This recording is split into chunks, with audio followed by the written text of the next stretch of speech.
cactus in the chat, so I know you're watching.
Hello, hello. Thanks, Petra.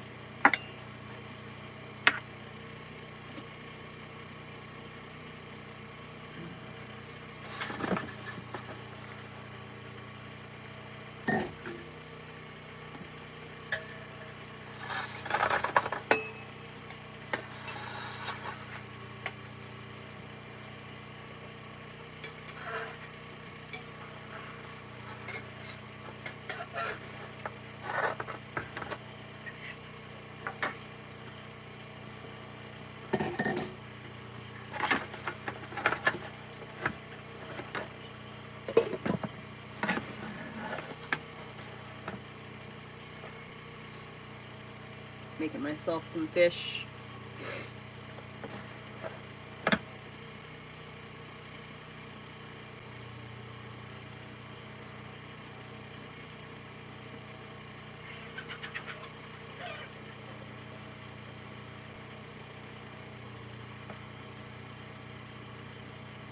Hey, hey, hey.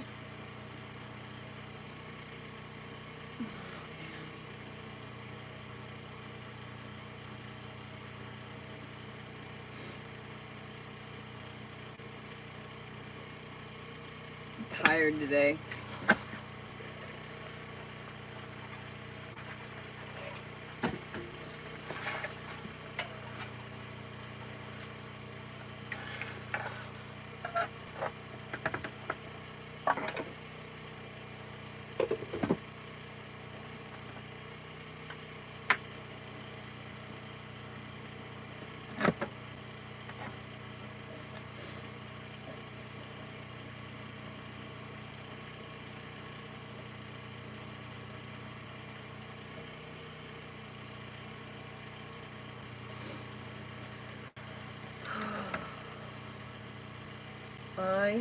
Y'all, Puff Daddy is getting arrested right now in Barbados. Puff Daddy's homes in New York, Miami, and Los Angeles are all being raided right now. And his sons were arrested at his Los Angeles home. Puff Daddy's going down right now, criminally. He tried to escape. He left his kids at home, got on the plane, and tried to get out of the country, but they caught him.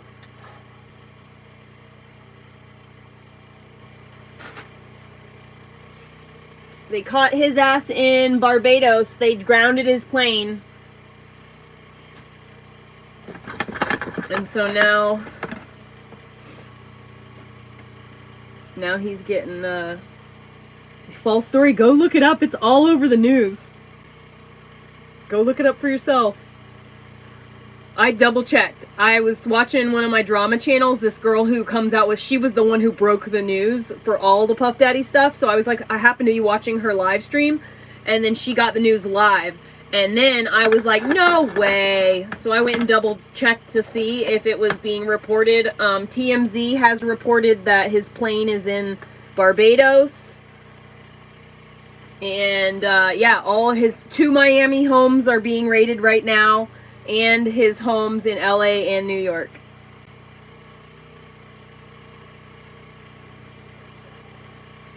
So Yo, yeah, what did he not do? For sex trafficking. They're fucking raiding him for sex trafficking.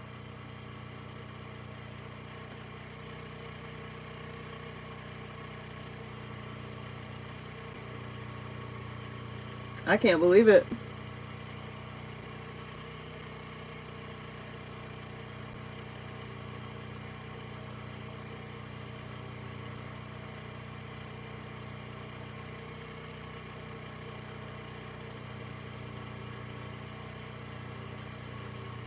Yep, Kaylee, right now, Puff Daddy is being arrested right now in Barbados. He has to be extradited to the United States because he tried to escape. They caught him flying over. They caught him in like Puerto Rico and told him he had to ground. And so they had to ground. So they grounded in Barbados.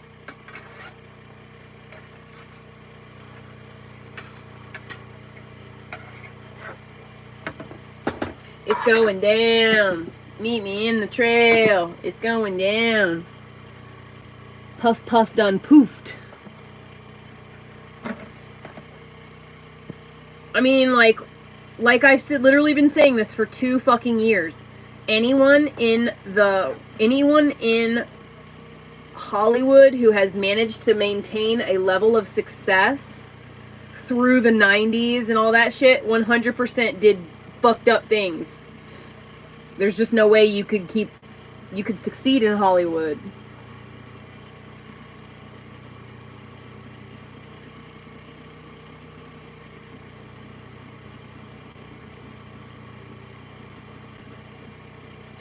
I am making, I'm cooking some fish and braising fish in butter.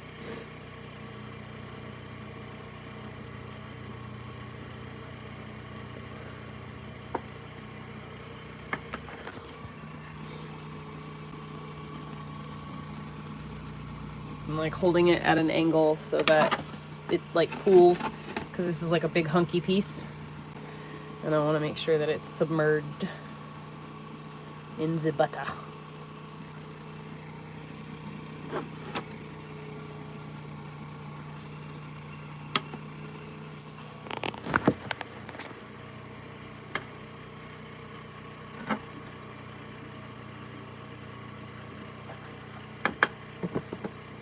See, everybody tried to give Cassie a hard time about taking that plea deal, but by her, she got her cake and she got to eat it too. She got to settle with Puff Daddy, and it still all got released the way that it did.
I know, Olivia. It's because there's children in YouTube.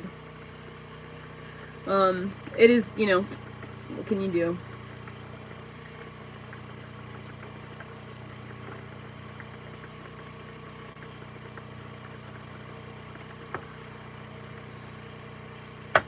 I texted Roxanne's mom today to touch base and see where they're at.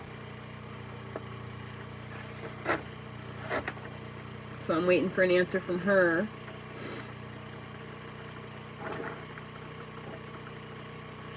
It'd be nice to get an answer.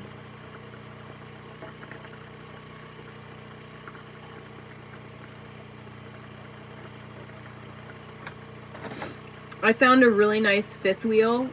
Dude, it's crazy. Like, there's this couple on TikTok who, like, live in this really nice fifth wheel. It's like a luxury fifth wheel. This woman's whole fucking content is about how to save money living in an RV. And literally, I looked up the RV that she lives in, the fifth wheel she lives in. It's $125,000. How are you saving money to buy a house living in a fucking RV that's the cost of a house? That's what I want to know.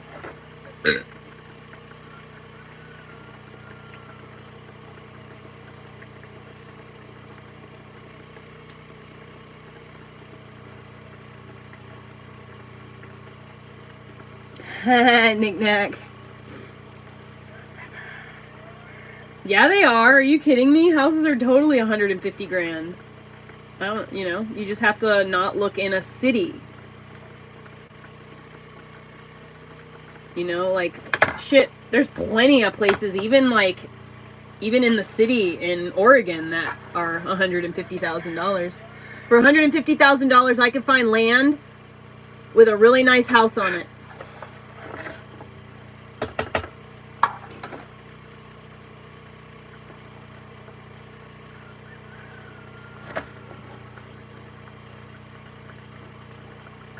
I want to get a nice place to live in.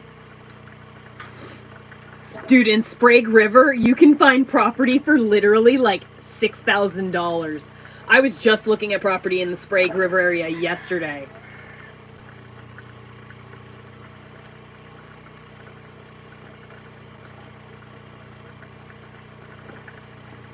I mean, the property that I live on right now, I paid $90,000 for.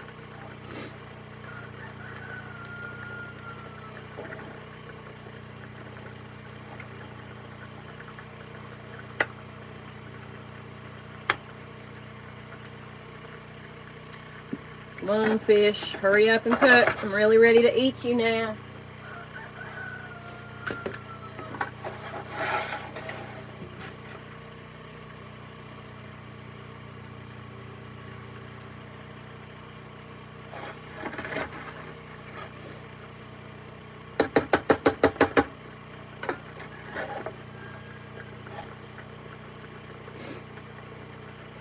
I have 8 acres.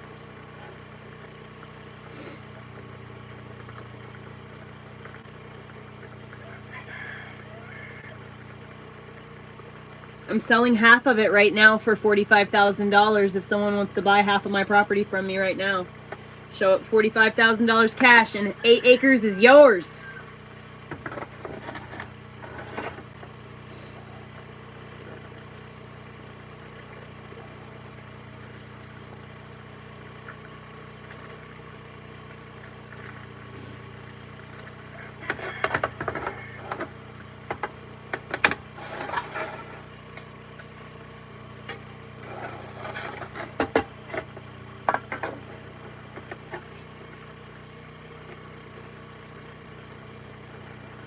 $45,000.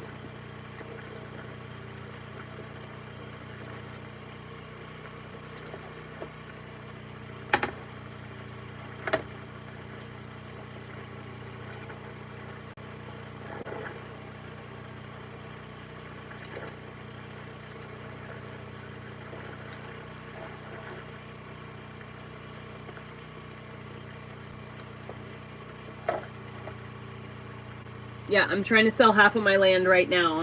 My half of the land I'm trying to sell. Because of the way that this land is situated, The girl who owns the other half. So when you buy half of the property, you own 100% of the property. There are no lines in the property to say like this is hers and that is mine. Like when you buy half of ownership of the property, you're buying 50% ownership of 8 acres. You're not buying like 4 acres. You're buying all 8 acres, and you have access and ownership to all 8 acres.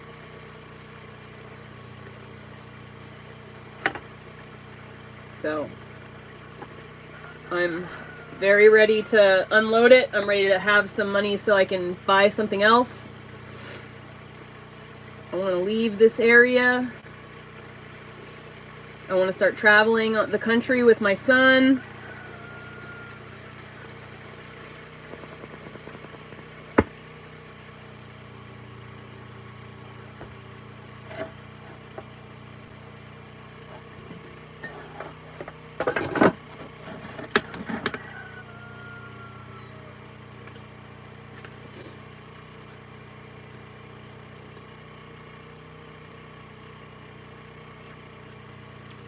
Ooh, good God, that's buttery.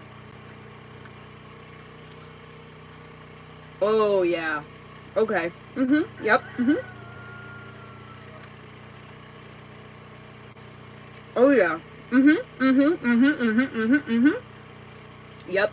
That's good stuff right there. This literally tastes like... It tastes like fucking lobster. In butter.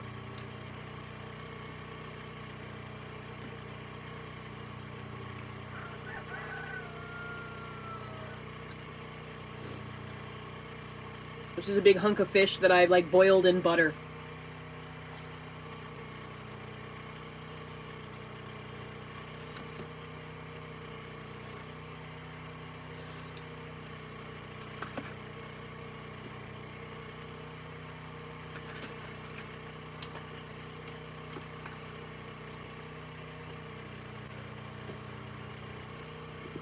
Yum.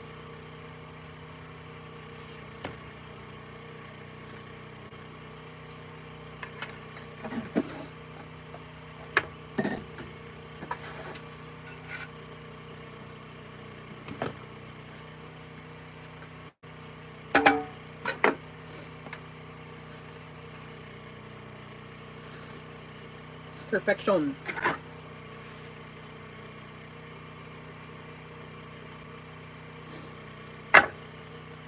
This literally tastes like fucking lobster.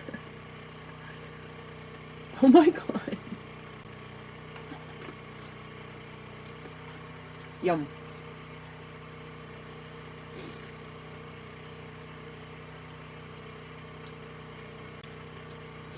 My parents are very proud of me because I own my own property. No payments. I own my own home. No payments. I own my own vehicle. No payments. Yeah, my parents are pretty proud.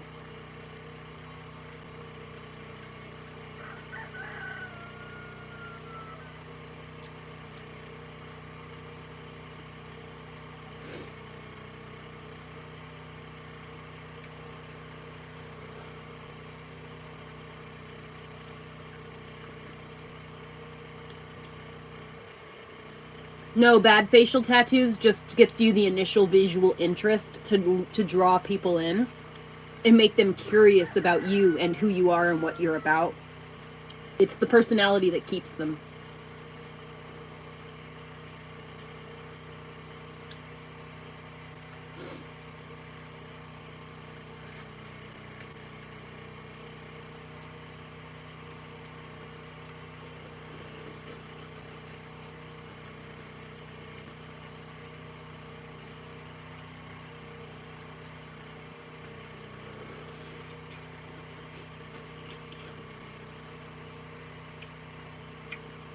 I mean, I'm 40 years old, you know? I'm lucky to be, to own my own property. And the fact that I don't have payments on anything is really what I'm most proud of myself about. I don't have to worry about making some arbitrary payment every month, or else someone comes and takes away my shit. I just paid for everything outright with cash instead of having credit.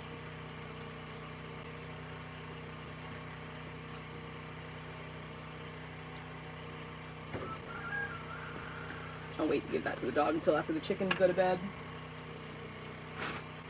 Man, I wish I had something ice cold to drink.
Have you read some of these comments coming from people?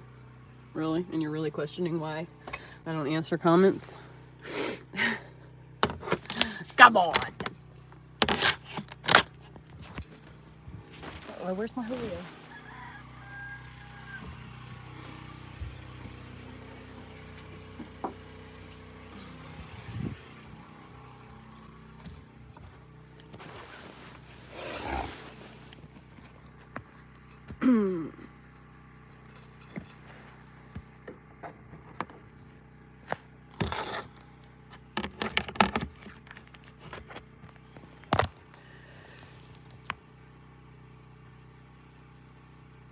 No, I can't sell only one portion of the land. You can only sell... You can't break the land apart like that. It's like some stipulation.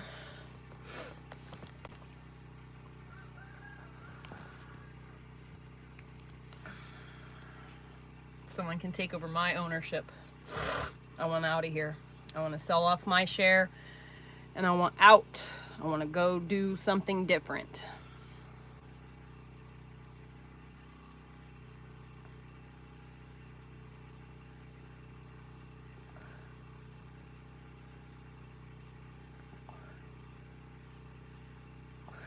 Yes, this is definitely a pre-recorded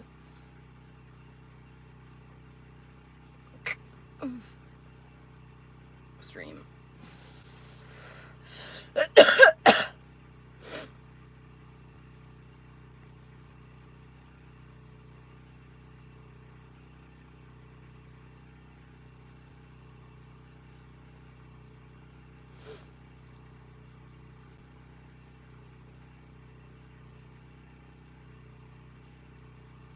Owen, thank you.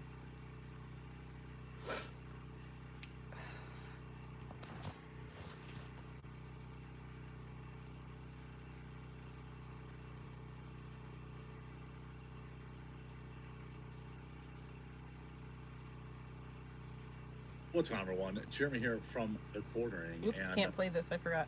I'm on YouTube.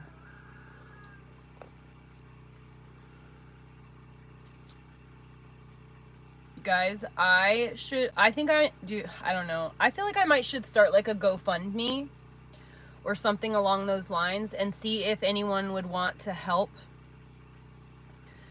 to get this situation situated. Like, I have got to get out of here. I've got to get out of here. I got to get away from this land.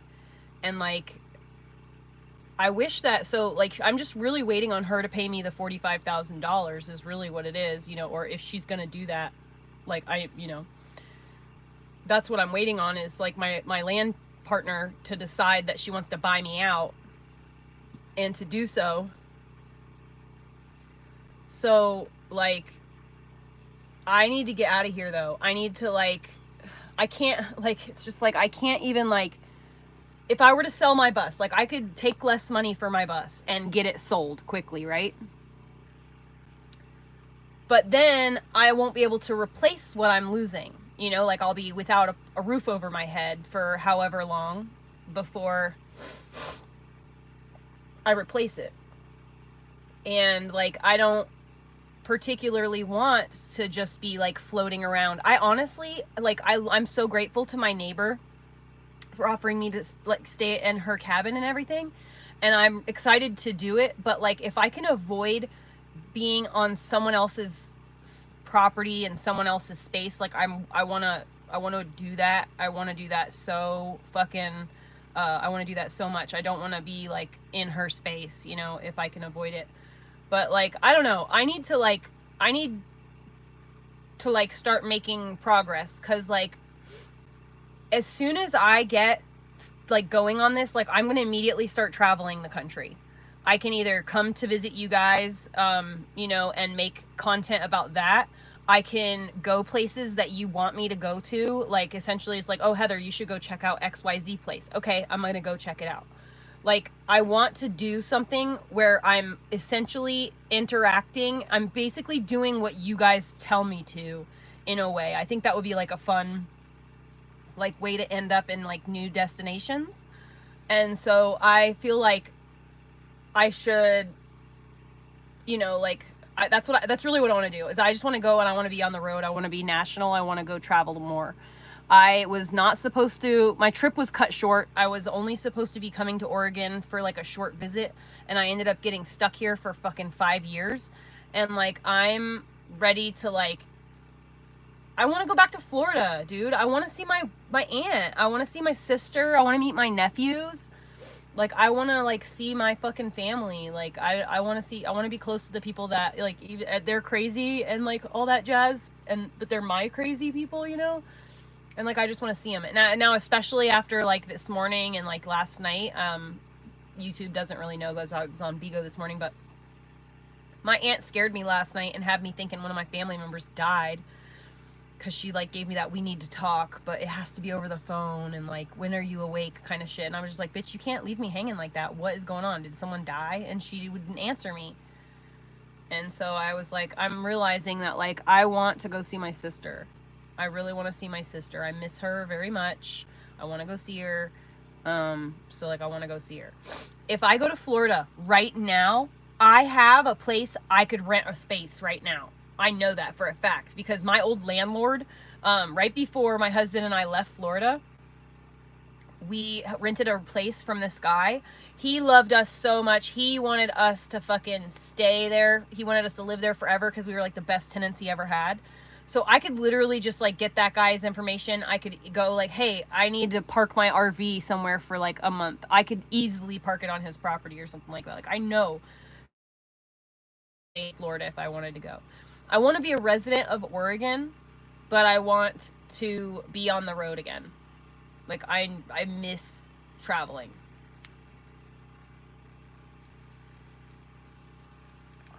You're one of the family members that I want to go see, Cam. Are you kidding me? You already said you had land, so I know I have space.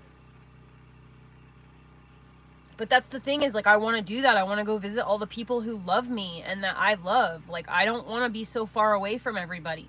I want to go spend time with people You know, like, I miss my people. Like, I'm alone. I'm over it. I want to go to where my people are. Ski slopes, that's what I want to do. My school bus, I could totally drive my school bus if I... So the problem is that there's air brakes on my bus, and I don't have a CDL, which I could do the CDL. My bus is just underweight, so that you don't need the CDL, technically, but I don't like driving. I'm scared of machines. We know this. We've established this. I'm afraid of machinery. So, like, I want to, like, be comfortable and confident doing that, you know?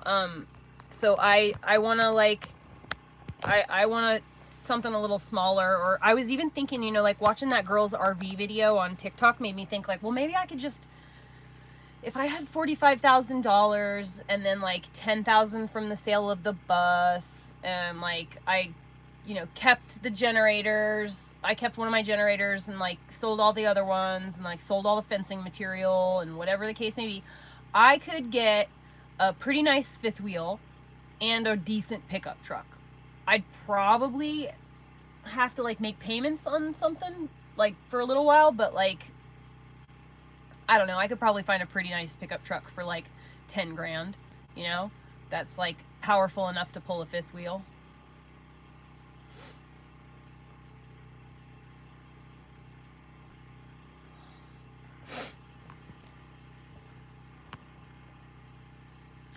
Casey, I've already done it, and I wouldn't be using my YouTube, like, it's not like I'm gonna, like, rely on YouTube income in order to, like, anywhere I go, I don't have to be here in order to make money. Actually, being here stops me from making money. If I could travel the country, I could go to my dreadlock clients that have been waiting for me for years to come back across the country, and I could make money. I could just travel to clients across, like, all around the country. I could easily do that. If I started posting that I was on the road again, I would be busy as fuck, and I would have destinations to go. But I kind of want to, like, I don't know, I just kind of want to, dude, I just want to, like, take Elliot, and I just want to go on trips. A minivan is too small. I can't do Sprinter van or van, I can't do vans. Too small, not enough space. I got too many people, too much stuff.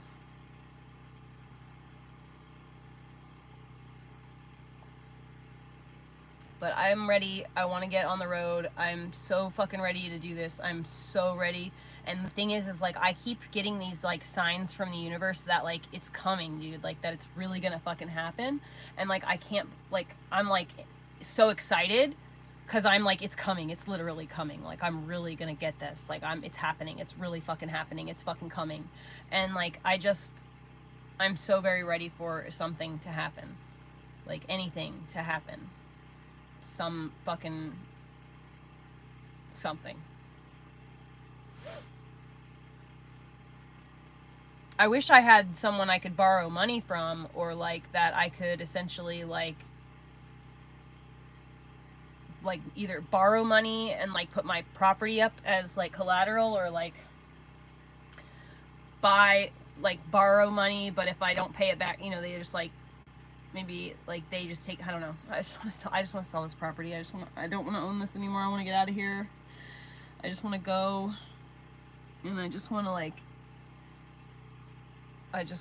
fucking not be stuck here anymore.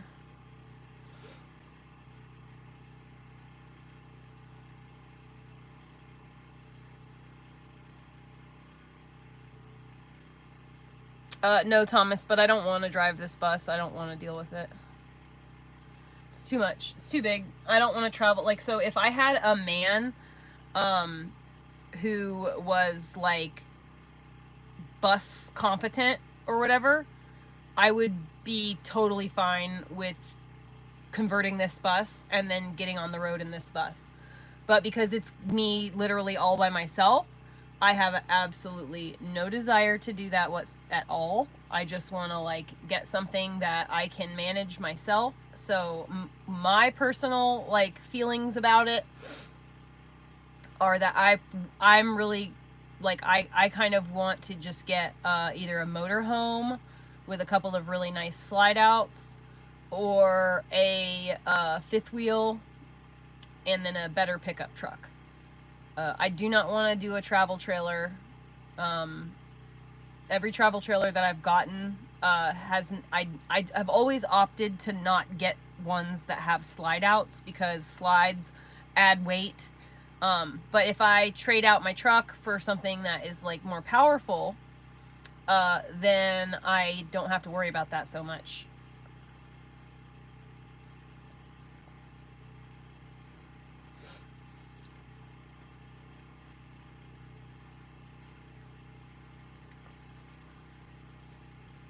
Oh, cool. Ghost Within. Keep in touch then.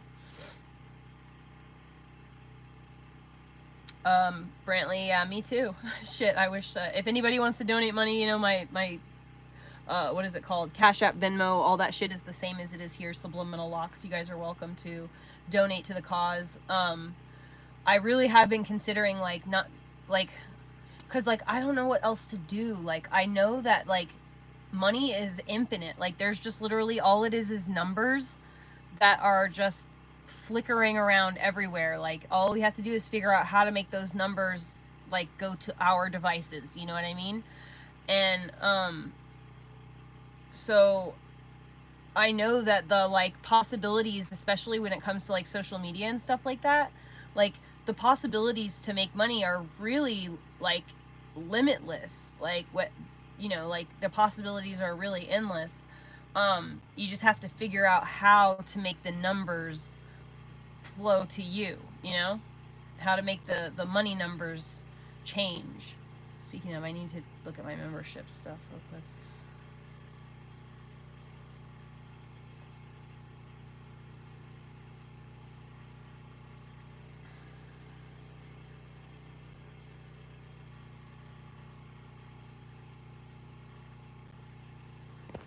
Kimberly Brooks just joined as a member. I'm live now.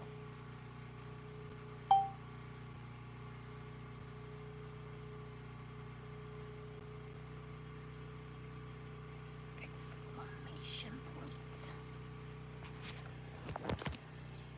But anyway, so buy number 2 with fries. So yeah, I just need to start like making change. Like I've made a decision. Like I've been here for 2 years on this land in a school bus, and I have been literally spending every single dollar I have, every single ounce of energy I have towards creating a homestead that I could have other single moms come to, and we could like raise our kids as teammate and all that shit. But from day one, the first person who I invited along this journey with me fucked me over and just utterly, completely, totally just ruined everything that I was trying to do. And so for 2 years, I've struggled my fucking ass off just to get the most basic survivable necessities. Like I still don't have fucking running water. I still have to go and like fetch water, like either from like my neighbor's hose thing that's attached to the spring, or I have to like go into town and like fill up 5-gallon jugs. Like this is just like there's a spring right there, but I can't touch it because she will not let me access that area. You know, so like I just want to be done. I just want to be done. I want to be out of here. I want to get everything gone, sold, done. I need someone to come here and help me figure out what is trash, what is to be donated, and then what is to be sold. Like I need guidance going through everything I own. And then, you know, I just need to be systematically like selling everything and then donating everything.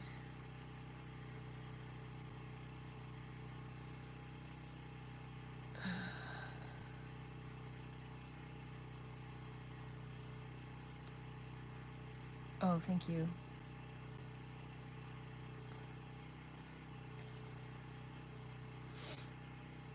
My bus is 40 feet. It's like 13 feet tall or something like that. 8 feet wide. 7 feet wide.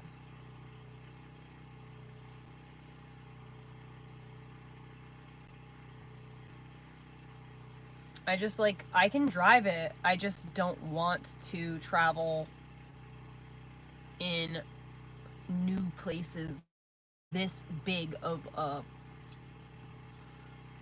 you know, I just don't want to be that much space. Like, I'm okay. I'm like, I'd be down with a fifth wheel or whatever that was longer. That's not a problem, but I'm not interested in. Oh, there goes my generator. I bet you I'm at 100%.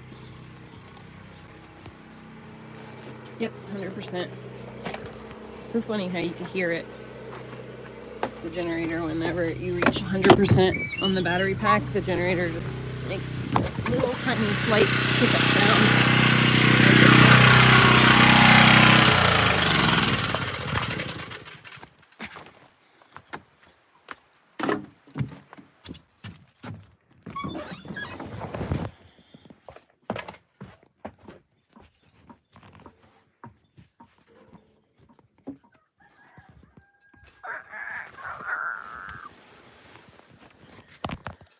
Okay.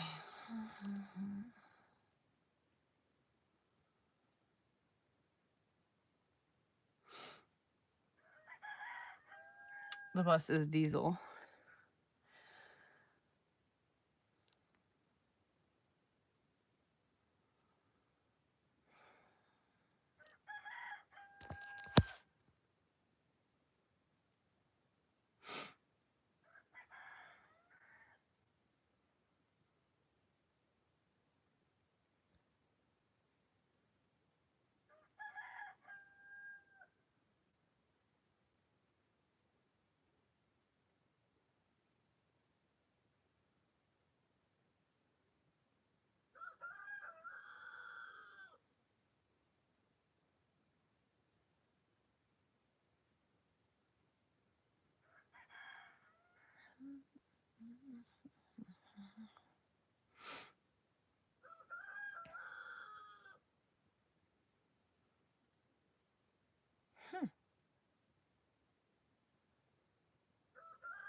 What?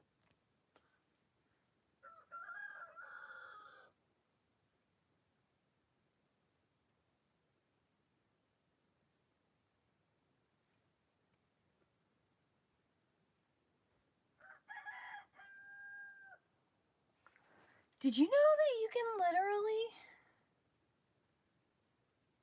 you can see like how people find you? Like, if someone sends my content to someone else through a text message, an Android Messenger, whatever this has got to be, this scares me. This is probably that one creepazoid. But anyway, look, Facebook Messenger, YouTube, whatever this is, YouTube Unplugged, Google iOS, Linktree, Google Messenger, Reddit. 16 people from Reddit, Discord, Google search. Look at how many have come over here from Bigo Live. That's crazy. With all this information, it's like so much to take in. YouTube search terms, people looking for me. Playlists featuring you. Oh, look, a React. I won't even click on those. See, so the shorts feed, dude, this shit is so detailed. It's crazy. And that's just like, look at this. I didn't know it broke it down like this either. Look at all this, impressions, click-through rate.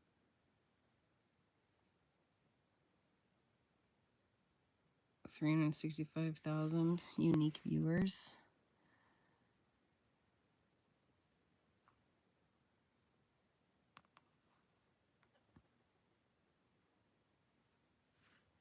Look at this. Too fucking many.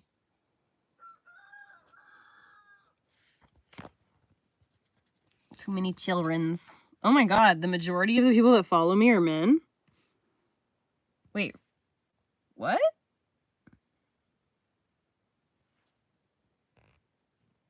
Seriously? No way.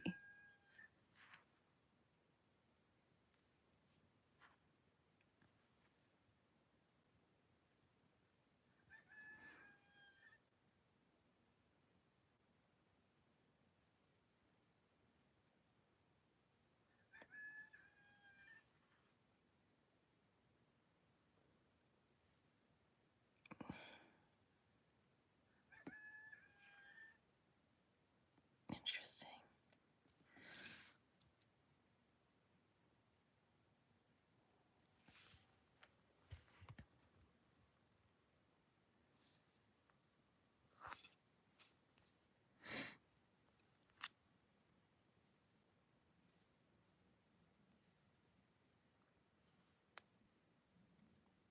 What is it doing that for? I'm trying to see what this is.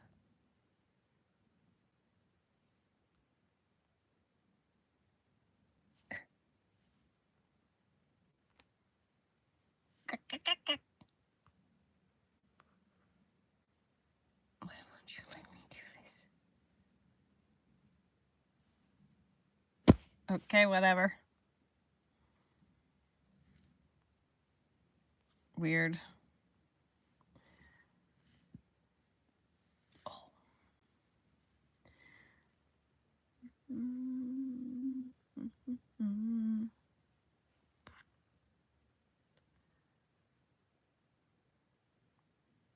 A lot of you guys are watching all of my content, not just my live streams. Interesting. Shorts feed, vertical live, channels, browse features, other. This is crazy detailed, y'all.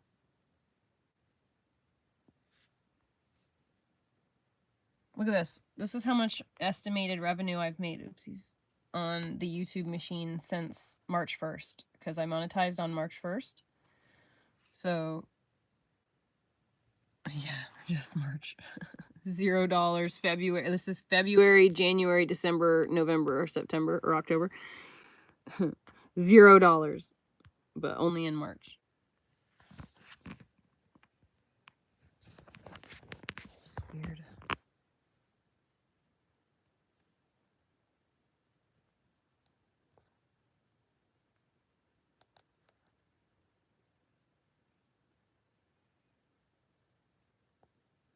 Thanks, Nifty.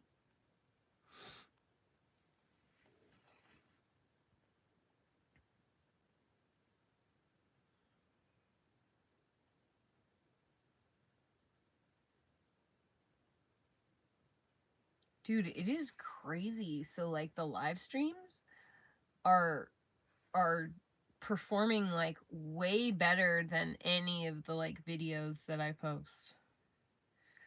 Like the difference is like $30 to $40 of difference. Like basically every time I do a live stream, even if someone doesn't gift me a super chat or anything like that, I make like $30, $40 on it.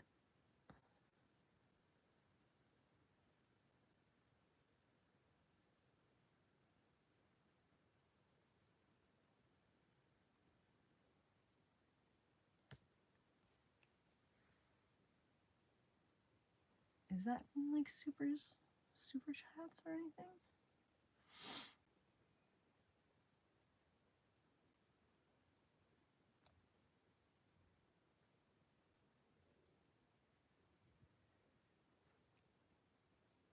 Oh.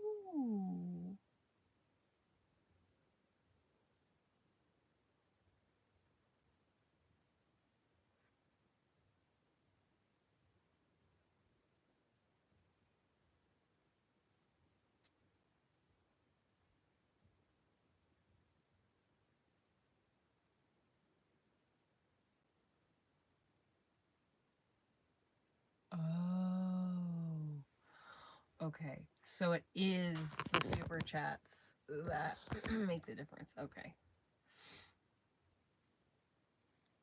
So without the super chat, like just on ads alone, that video made only like $7. But because of the super chats, it ended up making like $40. So I'm getting about 50 cents for every 1,000 views. It's saying.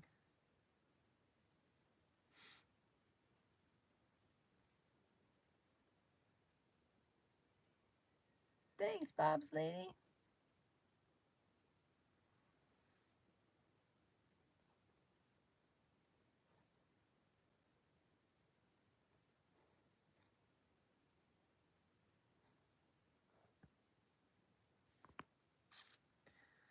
It's crazy.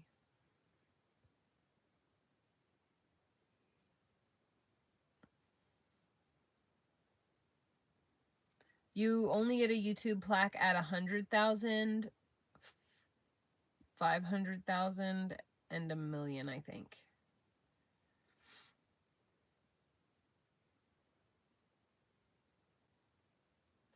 So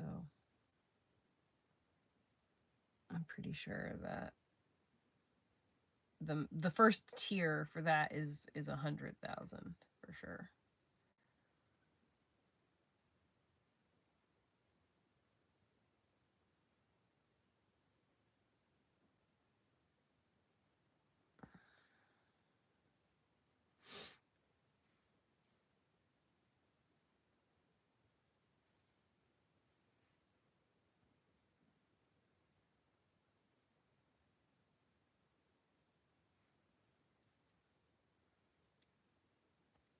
Oh, please don't forget to like the stream.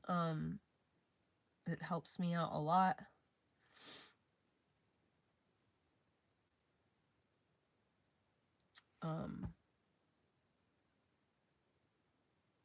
Makes a huge difference, actually. Guys, I don't know what to do with myself. Like, I'm just like, I want to go, like, I want to just like I want to just like get myself into another little spot. Like, I want to be on the road. I want to be hanging out with my fucking kid. Like, I'm just like, I've completely checked out here now. Like, mentally, I'm just checked out. I'm no longer interested in doing like the chores. I don't want to do the bullshit. I'm done. Like, I'm over it. I want to just like walk away from this all and just like take what I want and set the rest of it on fire and just like walk away forever, honestly.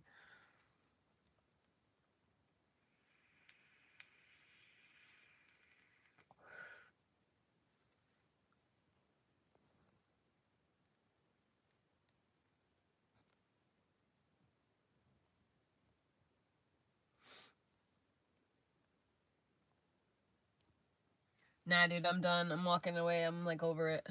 I already asked Roxanne. I'll be right back. I want to check my text messages. Then no reply. I was waiting to see if Roxanne's mom replied me or not. But anyway, yeah, I want my land partner, I want her to buy me out so that I can get the actual fuck out of here. I want to sell everything. And I want to be done. I want to like get myself like something that is like because I have not had convenience or comfort in a really long fucking time. And when I tell you that I am over this, I mean it. I'm very much done not having a shower that's easily accessible. Like, most importantly, I want a bathtub. I want a bath so bad. I want a bathtub.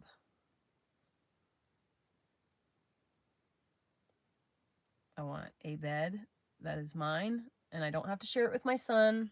I want a washer and dryer inside my home, and I want a small dishwasher.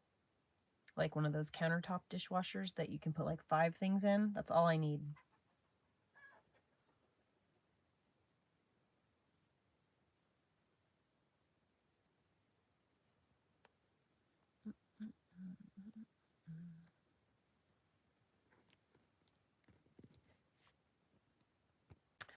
So no, I'm not, it's not a lease. I I own land with someone. We share the land. We both are on the deed, on the title or whatever, you know? So, I don't want to share land with this person anymore. This person has made my life really difficult, and I'm just done. And so I'm ready to just walk away.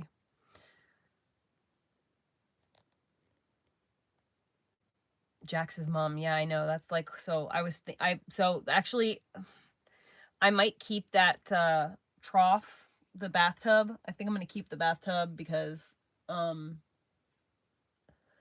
if I get a, actually I should trade it in and get a smaller one, because I could put one of those types of troughs in a shower, like if there's a standing shower, and turn it into a bathtub. Solar panels I'm gonna probably need.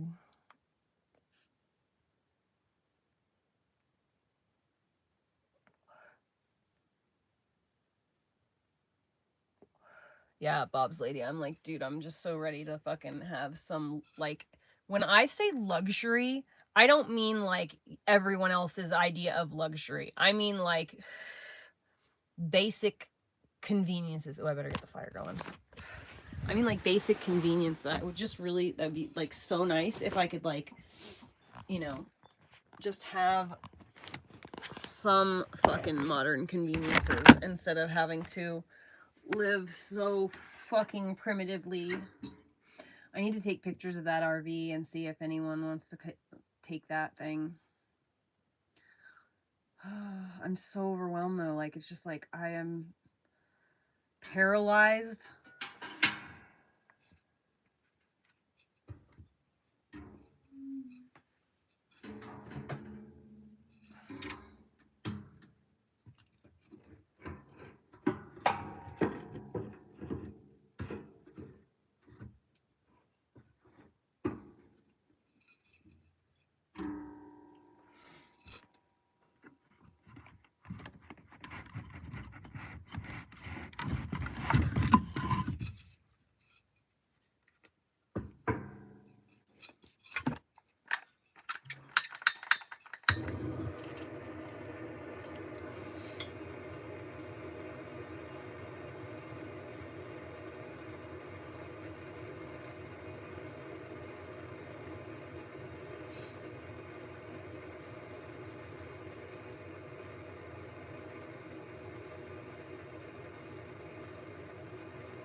God damn it.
You smoke out my house.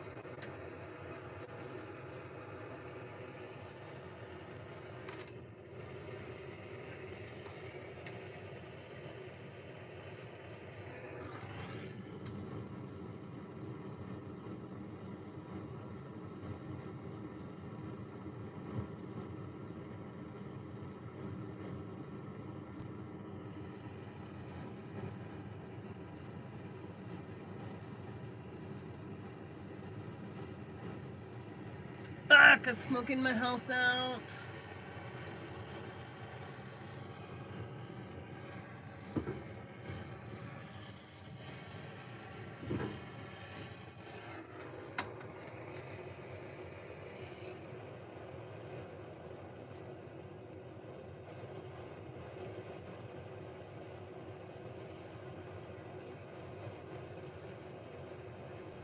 Man.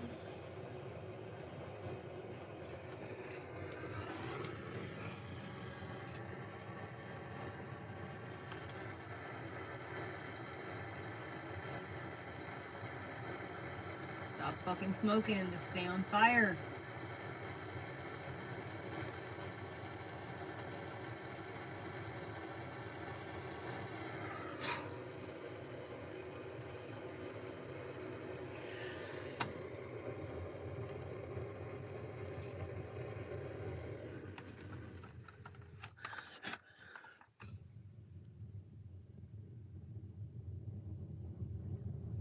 There we go.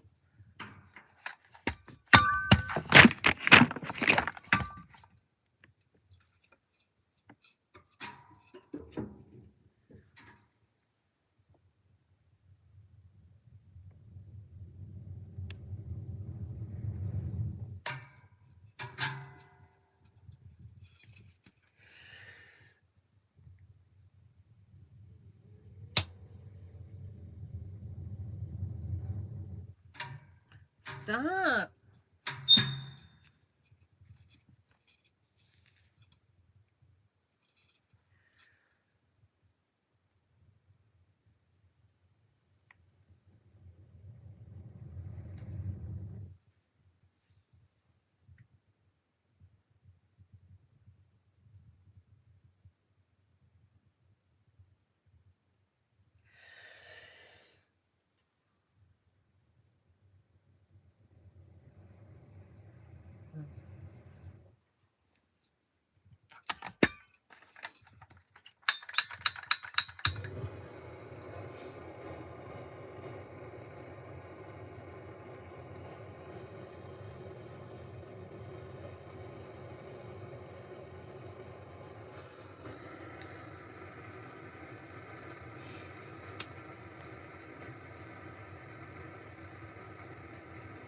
Burn, baby, burn.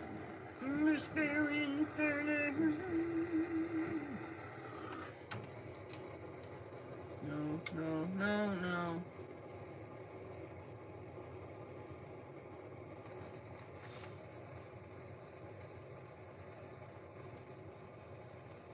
First of all, I don't know how you're even fucking wet. You've been protected from the elements. Under tree cover. So this hissing you're doing is really just some out-of-pocket stuff. I gotta hand it to you.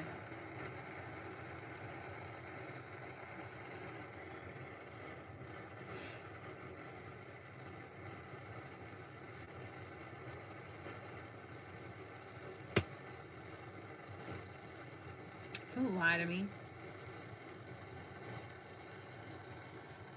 Lie to me. Go ahead and lie to me. Please stop fucking smoking my fucking house out. God damn it. Fuck. Gotta go open the fucking hatch.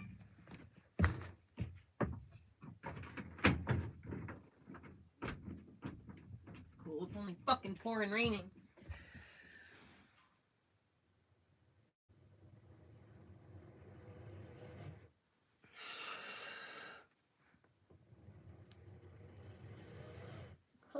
on, dick. Cheese. Light on fucking fire. This is the most fucking contrariness ass shit I've ever in my life had to deal with. This fucking shitty setup because my stovepipe is all jacked up.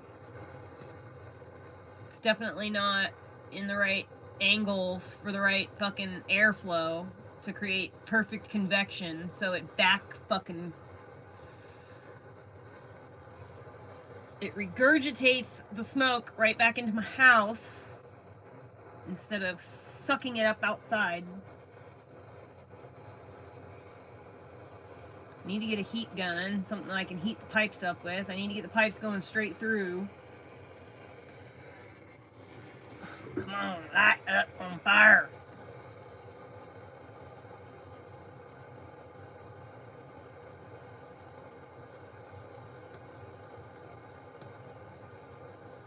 Please stop coming in the house. Just go outside.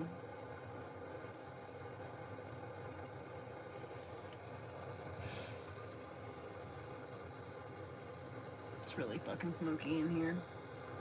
My whole house, everything is covered in smoke. Soot, soot, soot, soot.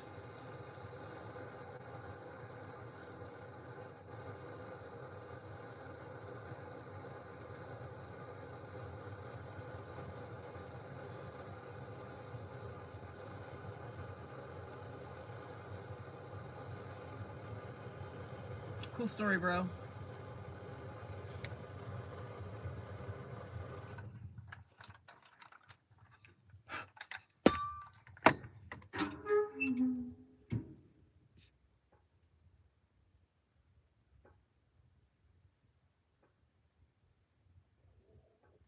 Good. Now that it's thoroughly smoky in here.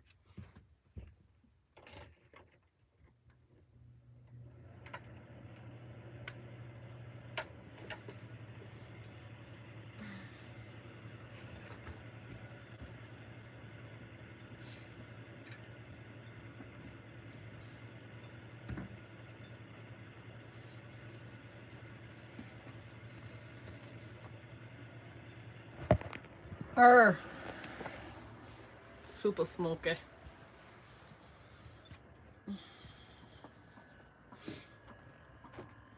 Jesus Christ, smoke's all the way in the freaking front.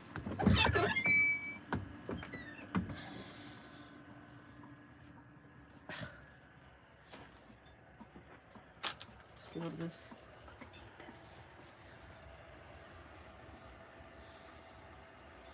The stove really likes all this fresh air, I can tell you that.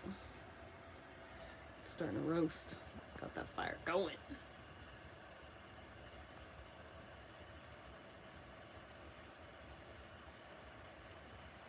The dog has quite a lot of shelter from the rain. He's got a mansion.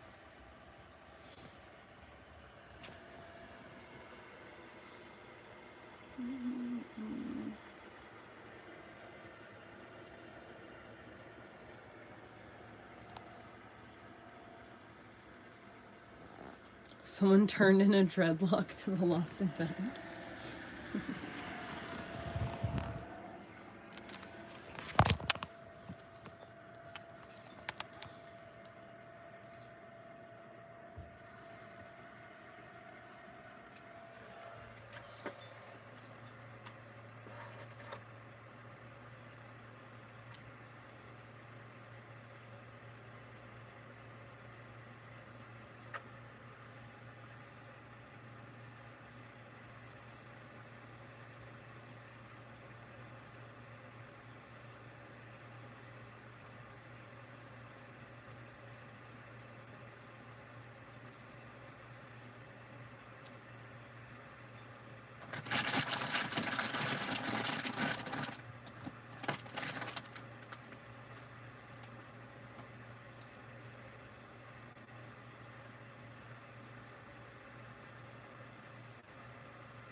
Get it, Orly. Go get it. Go get it, Orly. Go get it. Dog, go get it. Good boy. Good boy. You got it. Yay, he got it. So let the chicken get it.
That's better. Just let a bunch of smoke back in.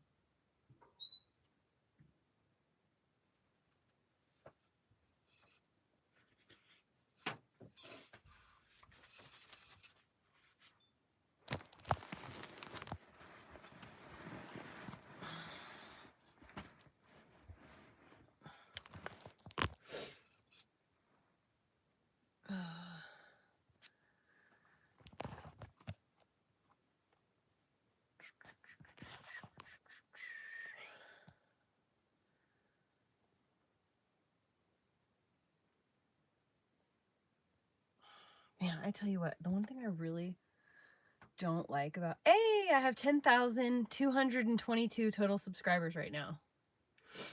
Sweet. I like numbers like that. But anyway, so,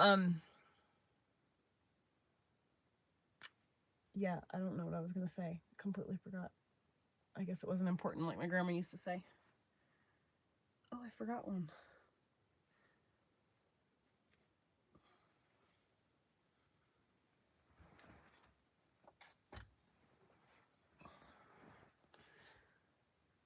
Oh, yeah.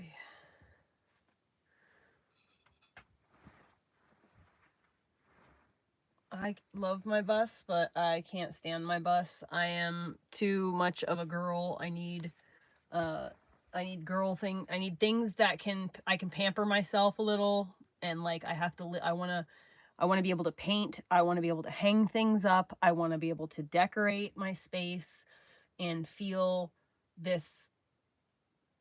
I want this feeling of like light colored wood and white paint and like natural wood elements. Like I just like need this. I need this feeling like for my sanity. Like this is what I need. And I'm like, I've lived my whole life for other people at this point. And like I have never done anything not like just for myself. And that I've been, you know, like I just really want to like, that's it, I'm ready.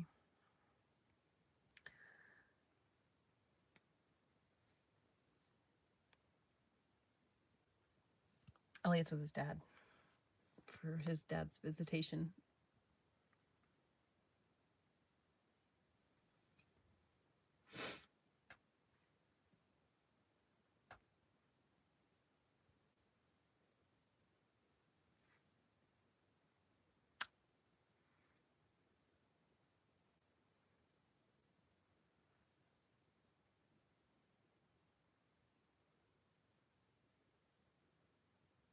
I need 15,000 subscribers. Once I have 15,000 subscribers, then I can do the affiliate program for YouTube, which means like I would never in my life ever do like what people are doing with TikTok Shop and just like sell a bunch of crap. But the few items that I am really very much like, I can tag.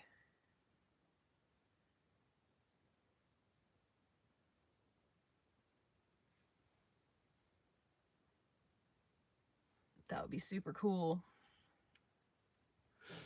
You need 15,000 subscribers in order to join the affiliate program, yeah.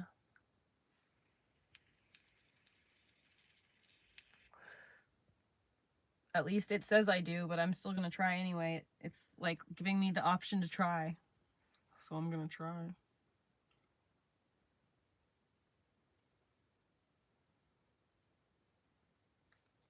I don't think it worked, but I tried.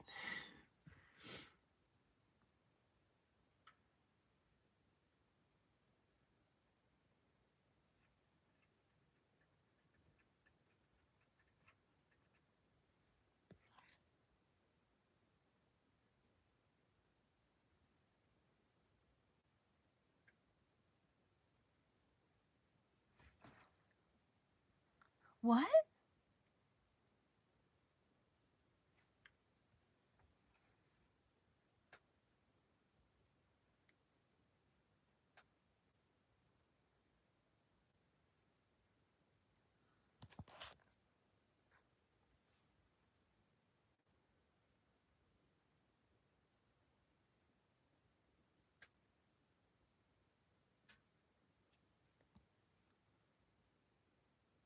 Tag Walmart products from March 20th to April 30th during the Walmart Spring Beauty Glow Up event and earn up to 15% commission on beauty products, up from 10%, and available for a limited time only.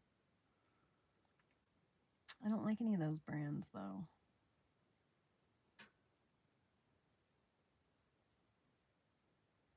I don't really like any of those brands.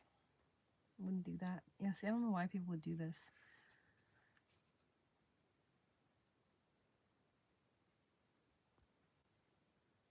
If you want me to review your TV, you gotta give me one of them, sir.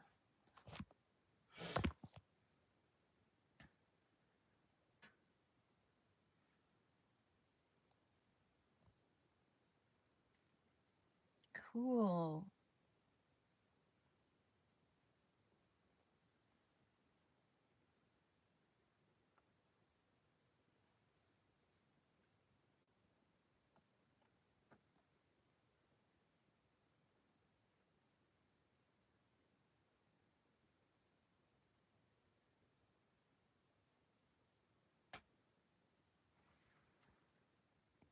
Hey, Melissa. Hey, Phoenix.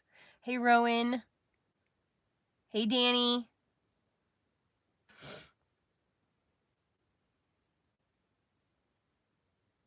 Jason, because men are jerks and I'd rather be alone than pay the high price of my self-worth and my mental health being diminished through the constant negative words of a man.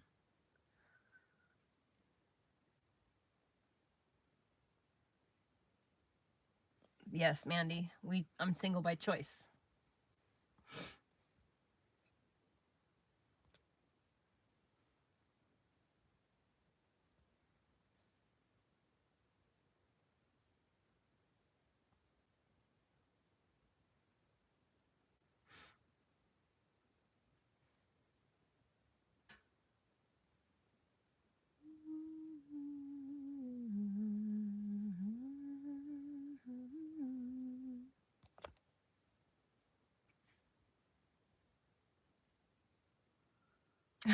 Senator Army.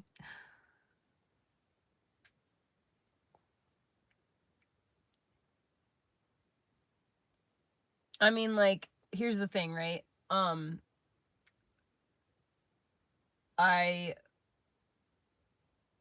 I find intimacy to be a really sacred thing, and in my experience, if you aren't willing to have sex with a man, then he isn't willing to put any effort into getting to know you or wooing you in any way, shape, or form. The minute he realizes, oh, she's really not gonna fuck me like for a while, they just go on to the next girl who will fuck them. The alternative is that they, you know, they put in all the effort to get to know you, and then you finally sleep with them and they turn into a psychopath. That happens too. So yes, Casey Jones, I did know that, and I actually have I actually do use copper. I have copper stuff that I use. I have a cup somewhere. I don't know where it went, that me and Elliot were both using for a while.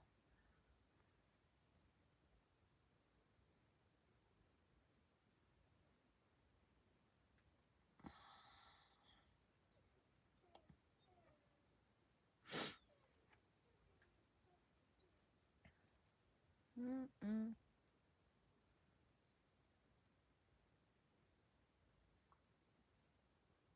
Apparently, advertisers are paying me $11.03 for every 1,000 views on my videos.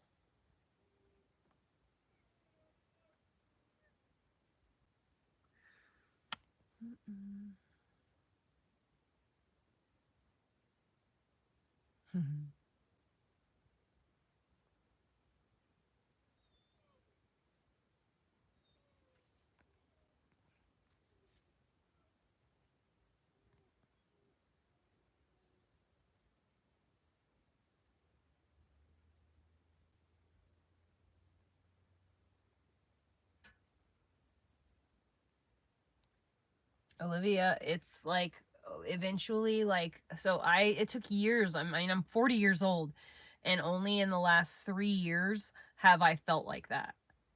For the rest of my like entire life, I have been like seeking Prince Charming. Okay. And it's been a waste of my time. Fortunately, like in the like something to my credit is like, I mean, I was married for like 20 years.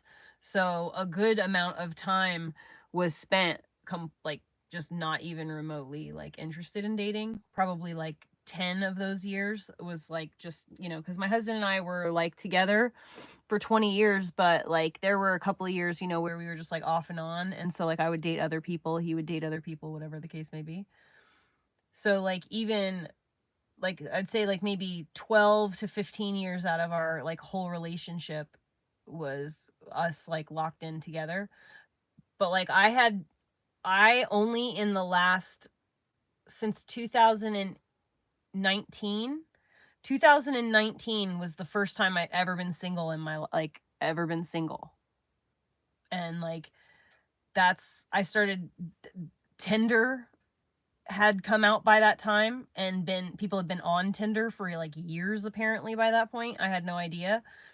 But like I didn't know what all that shit was like or about. So like I naively was just, you know, I just anticipated that it was still the same online dating world that I had been a part of in my youth, which is like, you know, you meet someone and like you either like them or you don't, and like you either hang out with them, get to know them and chat with them, or you don't. I don't understand this like swipe away world that we've like now become, like that Tinder single-handedly did to us.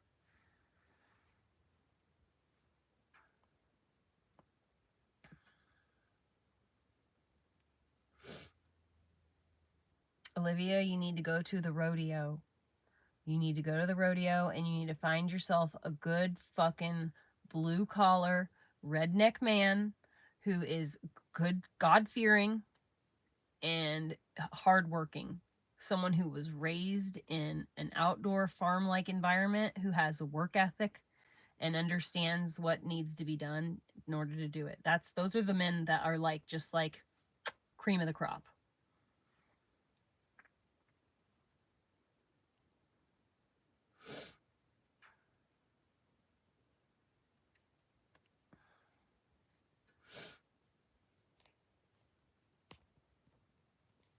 And so, like, if you're young, you're gonna you'll have more of an opportunity to meet men who are maybe a little rough around the edges now, but will absolutely grow into a wonderful husband and partner, as you know, because that's like it, the world of it's a very, very family oriented types, conservative men are family oriented.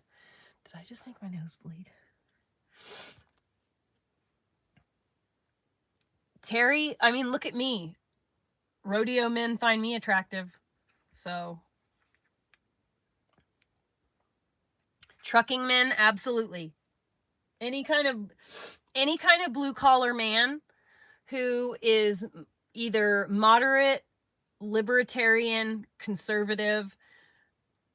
Listen, even if you are not really a Christian, you can still marry someone who's got Christian values. You know what I'm saying? Like, that if you're a good person, you are like, you don't, why wouldn't you want someone who was family oriented, who respected their family, respected the Bible, respected God, and like was God fearing type of a person? Like, why wouldn't you want to be with someone like that? I don't understand how that's bad.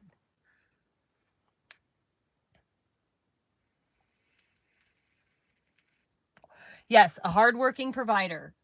See, the thing is that women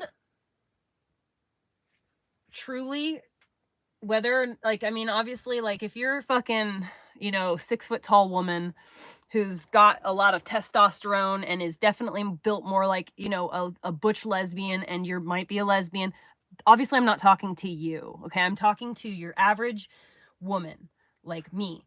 A woman who considers herself to be high value is a woman who does not, hold on, a high value woman does not defer to her husband or her partner because men are just like exist and deserve to be respected or whatever.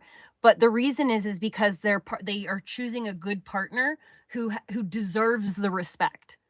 And like, your provider and your protector keeps you can rely on this man to have your best interest in mind, and therefore you can relax your masculine side and stop trying to be the one in charge of everything, and kind of just relax and worry about things that make you happy, like being a housewife, cooking food.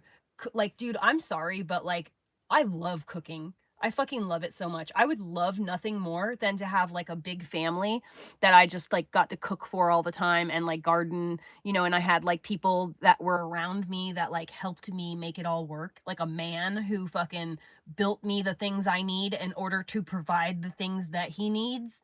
Like, that is ideal. But unfortunately, by the time you're my age, the it's really difficult to find men that are, that haven't just given up on the world and aren't pickling themselves with alcohol. Unfortunately, the men that are my age still have a couple of years to go before they have that true realization that, oh, I need to stop drinking and smoking so that like I can be my best self. Like, like, by doing those things, you're not being your best self, and it's unattractive and it's gross and it stinks, and I don't want to be around it. Yeah, Casey, pickling themselves, man.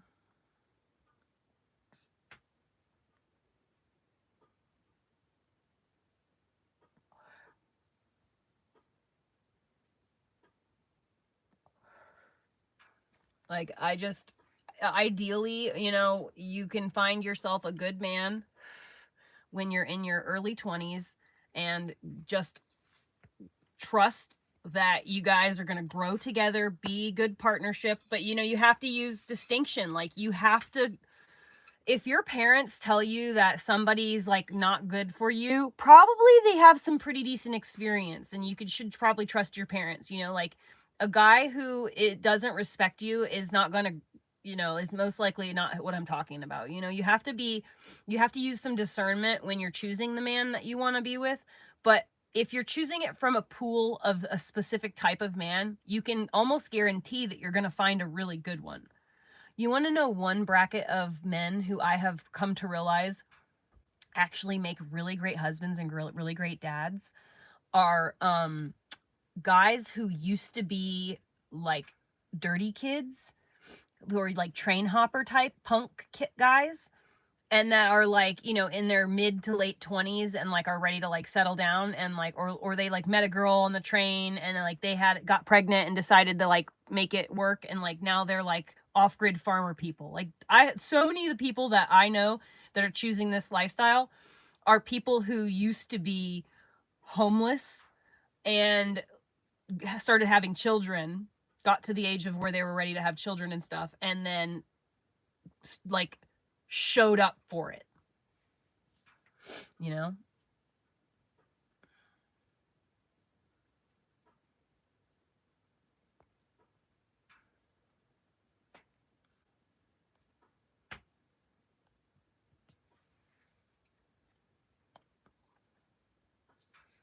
Terry, that is a huge, like, there's really something to be said when you are a person who has experienced the worst that humanity has to offer, and you've pulled yourself out of that, and you are now actively making choices to be a better person. Like, there is some kind of like inner knowledge that comes from that. So like people who have quit using drugs or drinking or whatever and have done so because like they were literally done with that shit, and they wanted something better for themselves, like they had the realization.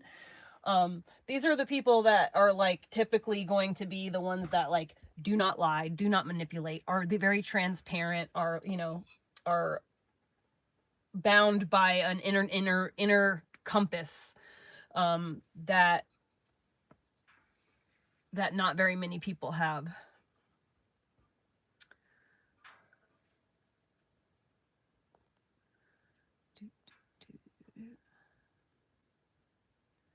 Yeah, Melissa, that's the thing, is so women have to, but the thing is that we have to be our most high value self in order to attract a high value man. And in order to have a high value relationship with someone, you both have to be in your feminine, and they have to be in their masculine. And the way that you can help a man to be in his masculine will be the things that also help you to be in your feminine. And by being in your feminine, you're not making all the decisions, you're not paying all the bills, you're not, you know, making all the, you know, you're not like deciding what to eat for dinner every night and all these things. Like there's a lot of really great information if you want to, like, if you look up like what is a high value woman, or what is a high value man.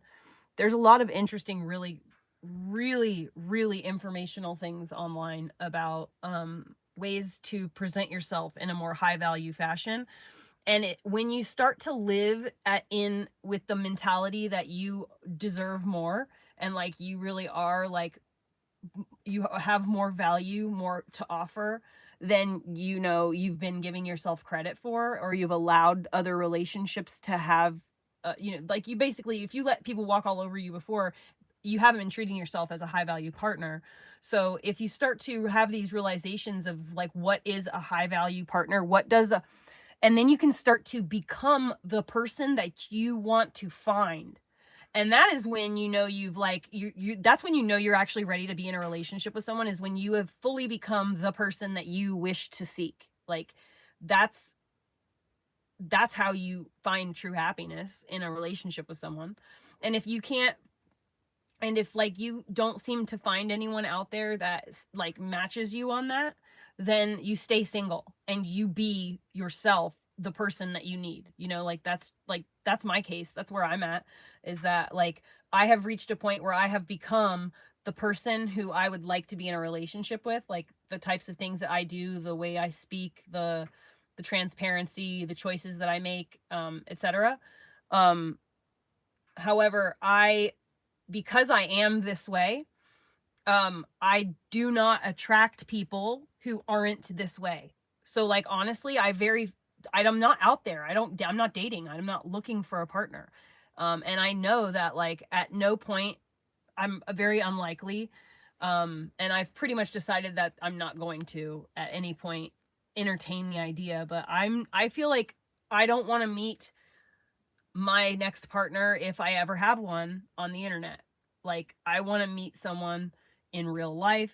I want it to be like a situation where, you know, like maybe I have to hire someone for some reason, or like I take my kid to the rodeo and I see, you know, like, and he gets backstage somehow and I meet somebody. Like, I want to meet someone completely randomly and in person, because I want to have that attraction based on a natural, instant, energetic connection. I do not want to have any type of pre-expected pressure to like be interested in someone. Like, what if you meet someone online, and this has happened so many times to me. You meet someone, you get along so well on the internet, and then when you meet them in person, their nose breath doesn't smell good. And like, you can't kiss that person. No, I can't kiss you. I don't like the smell of your pheromones. We're not compatible. Like, and like, you can't know that stuff if you only ever meet someone on the internet. And if you put too much pressure and expectations, you like say you start flirting and talking about sex like before your first date and stuff like that. Now you're kind of like locked into that kind of, you know, that dynamic. And like, that is not, that's like, I will not, I just don't want to meet someone that way. I just would much rather meet someone and be instantly attracted to them, you know, and know. Brown, what? Have you never smelled someone's nose breath before? And like, and it's like the people that I love as friends, men that I'm attracted to, my son, all have this very, like, very, very specific scent to their nose breath. It's like when they breathe out their nose, it's not like mouth breath, like, oh, your breath stinks. It is a scent that is directly linked to, like, I don't know, maybe it's a specific like white blood cell count or something. Maybe I've heard that like the reason that you are attracted to the scent of someone could be because of your immune systems being, and like the kind of immune systems that when they link up together, it creates a super immune system, like your kid. So like, when that was like the reason why I was always so attracted to my ex-husband. And that's why it was so disappointing when he does nothing but drink alcohol and smoke cigarettes, because that's all he smells like. And I could never smell his pheromones. And that's what I always liked, was the smell of his nose breath. So anyway, I mean, like, you see the kid we made like a little fucking perfect creation, like angel creation. So obviously, like, basing my attraction on the smell is important. But like, I very infrequently, the last time that I smelled this smell that like I'm like, oh, it smells so good, was on Lee's nose breath smelled like it. But I was not sexually attracted to her at all. It happens a lot with females, like, that I am really good friends with. But I'm super duper not gay.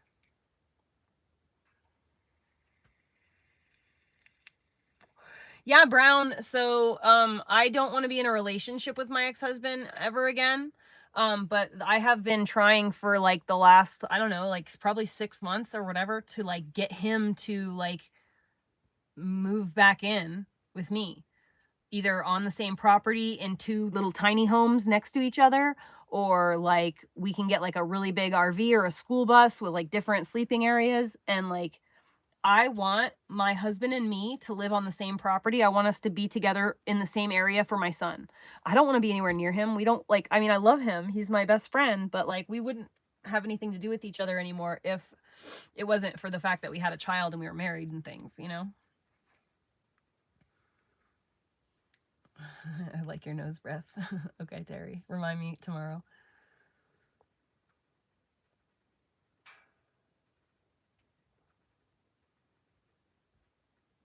But yeah, I really want to, I want to do what's best for my son. That's like, you know, right now I'm trying to ultimately do what is in our best interest, my son and myself. Like, obviously his best interest takes precedence when it really comes down to it. But I have to do stuff to make myself happy as well, because what I've been doing here on this property is not making myself happy and not making him happy.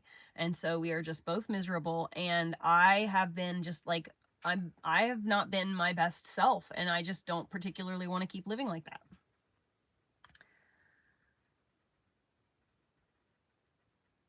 That ship has sailed, Danny. Dude, Terry, it was the hardest thing I've ever done in my entire life, was being the bigger person through that separation, because he really, really went off the deep end and was trying everything he could conceive of to either hurt me or try to make my son hate me or try to take my son away from me. Like, it was a concerted effort. But, you know, I chose the higher road, and eventually he realized that I was not gonna participate in games. I'm not trying to hurt him in any way. All I was doing at all times was what was in our son's best interest.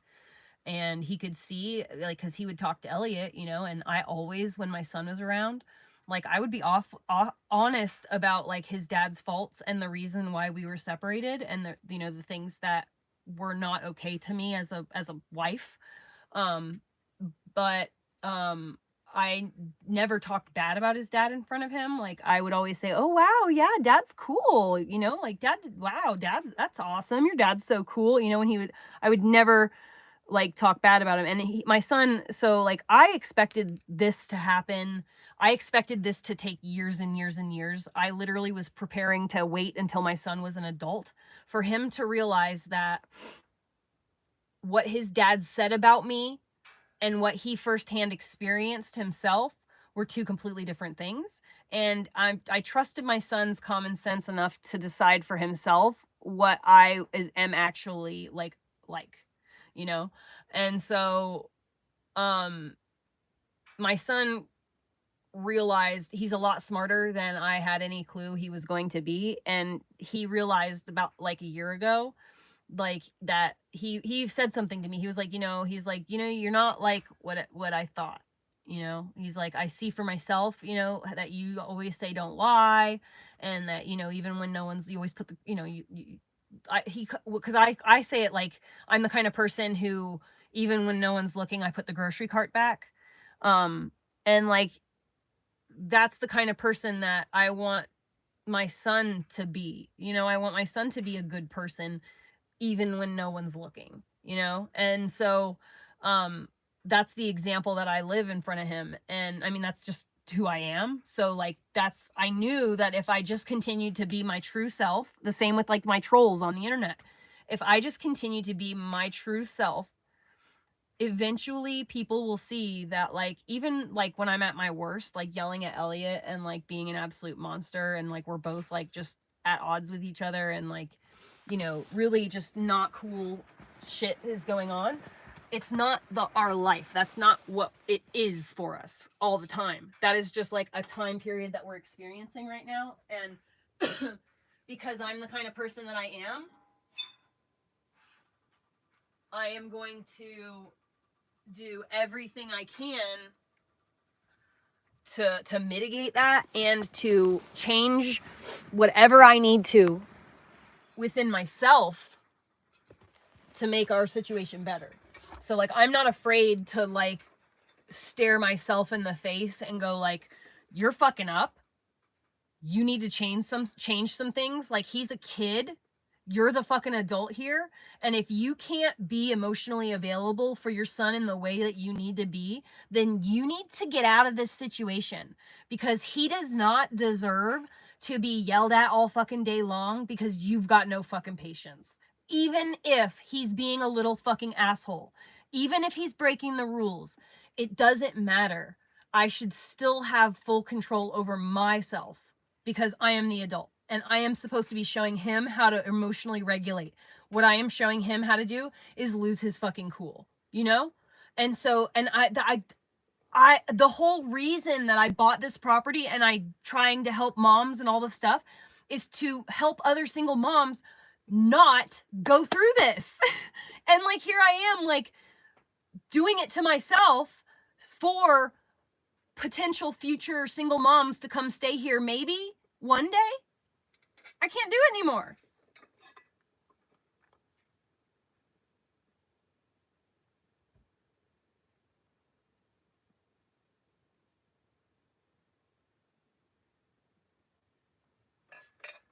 I just can't do it anymore, you know? He doesn't deserve it. I don't deserve it. And I'm like ready to take whatever action I've got to take in order to get us out of this situation. You know, like I'm going to, you know, I'm gonna, whoa, who the fuck is that?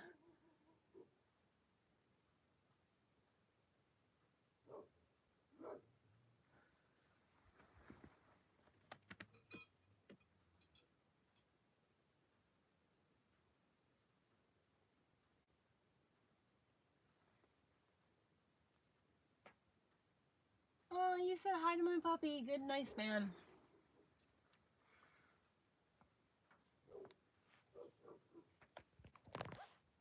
Bob's lady. So here's the thing. The most important thing that you have is your integrity. And like, I am the kind of person, like, I talk the talk, I walk the walk. I don't just like, I'm not someone who sits here and spouts metaphysical shit at other people and then like just does whatever the fuck, you know? I hold myself accountable. Like, there's a reason why I know I have the experience that I do. It's because there's a reason why God is willing to reward me with like serious blessings. It's because I fucking really do the work. You know, and my intentions are always to be my best self and to do my best and to be the best mom I can. My goal in life is to be the person that I never got to have for me. Like the mom I never got to have, the sister I never got to have, the friend I never got to have. That's who I want to be, you know? And God knows that, you know? Like I said, I do things. I'm a good person when no one's looking.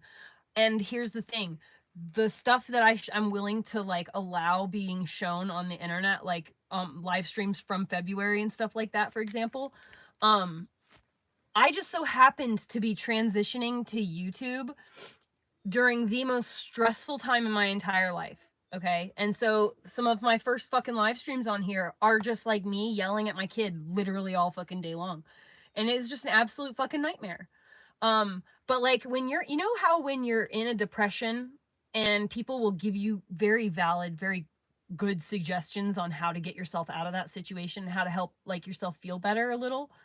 But when you're in it, you're just like, you know, it's like that. Well, it's kind of like that when you're in, when like it's your kid and you arguing, like it gets to be this cycle of like the mom is frustrated because the kid doesn't listen because they're overstimulated because the mom's frustrated, you know, like, and so it's just this cycle and it becomes like it's like a constant thing that doesn't end until there's some kind of like break.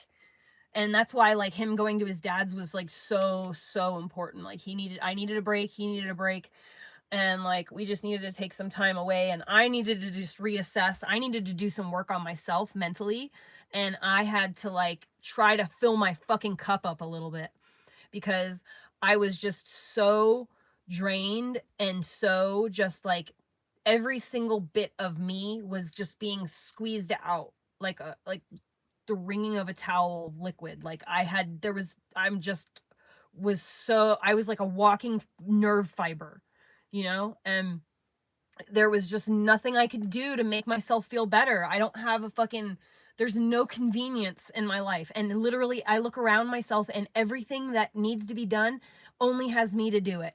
And then I've got my kid who's not listening, who's running circles around me, who's tormenting the chickens, who's, you know, being too rough with the dog, you know, is like picking up the cat and being rough with her. Like, can you just stop? Stop! You know? It's very stressful. I've just been just out of my mind, completely not okay. Not okay at all. Like there has been a need for serious fucking change. You know, I'm ready.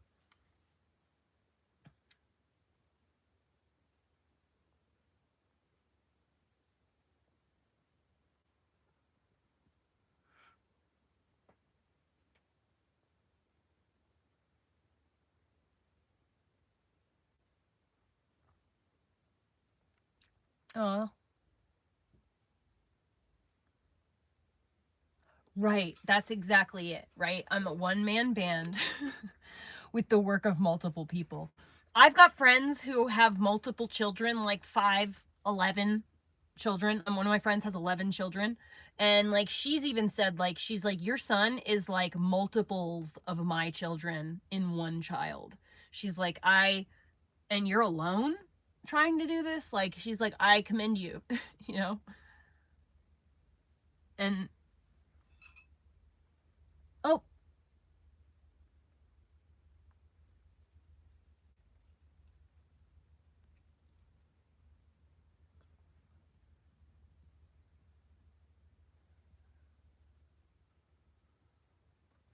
look. Motorhome goes over the bridge. Don't be scared. You got this, boo-boo. You need to go to the left a little bit, sweetheart. There you go. There you go. You got this. You got this. You got this. This driver has never driven such a way with that. There you go. You got this. Good job. Yeah, Terry, right?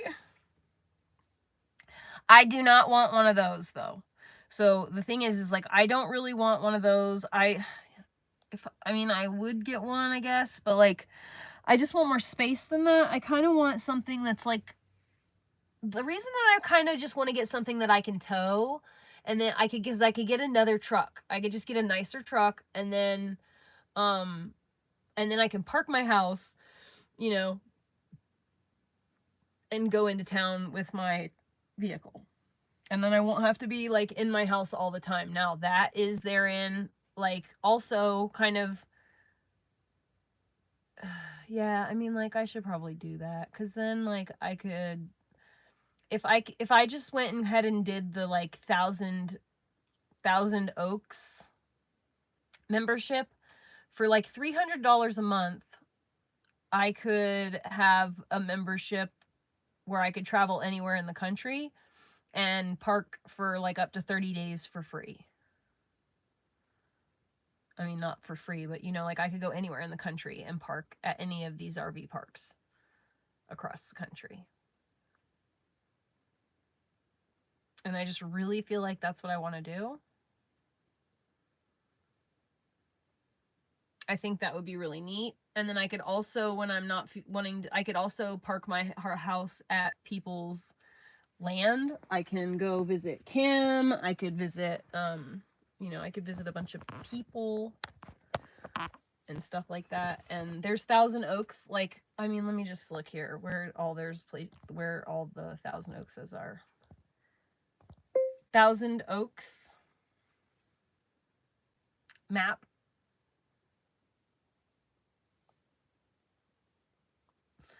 RV membership. Oh, it's Thousand Trails, whatever. So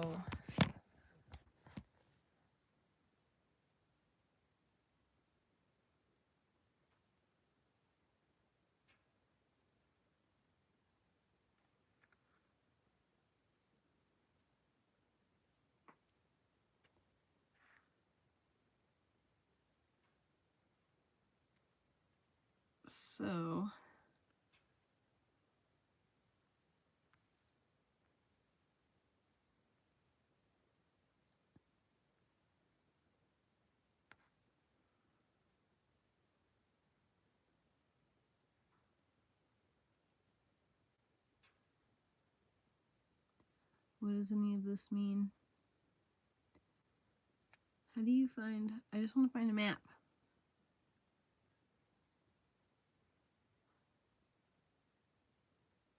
What's going on, y'all? I'm Dave. This is RVFamily.life. We've been... Oops, I didn't mean to fast forward the video, but I just want to see if, like, you actually give the map in your... Okay, just visit RV Family Life and click on the Thousand Trails map. Link at the top of the webpage. I'm pretty sure that's where I was just at, but this like didn't work that well for me there.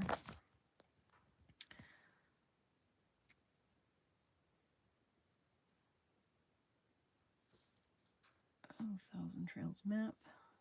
Okay, here we go. So, look at how many places around the country there are. You know?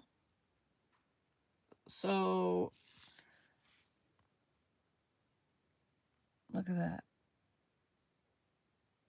I could go, there's places near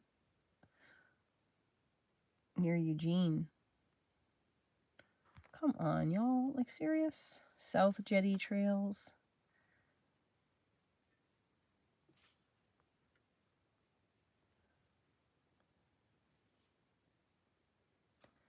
Beep, beep, beep. So, yeah. There's, like, all kinds of amenities that they have at these places. They've got, like, oh, see, this place has a pool. But, like, look, all these places have all kinds of amenities like this. Look, spa, Wi-Fi, showers, playground, horseshoes, billiards, pickleball, laundry, pets welcome, near the beach, swimming pool, and a clubhouse. Like, all of these Thousand Trails places pretty much have, oh, look at this, a cabin pass. No RV, no problem. Stay at 125 locations with no nightly fees. Camping pass.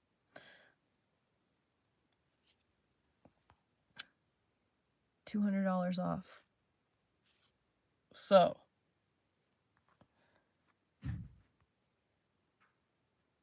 yeah, so look at that. It's even less than I thought.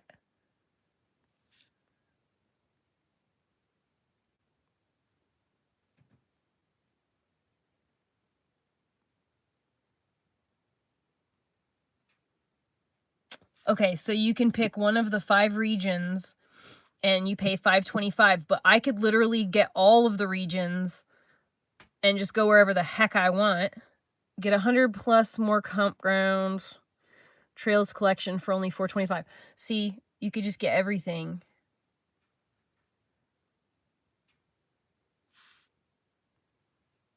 See, it's, dude, and you can go to, for this much money, let's look at how much the, oh.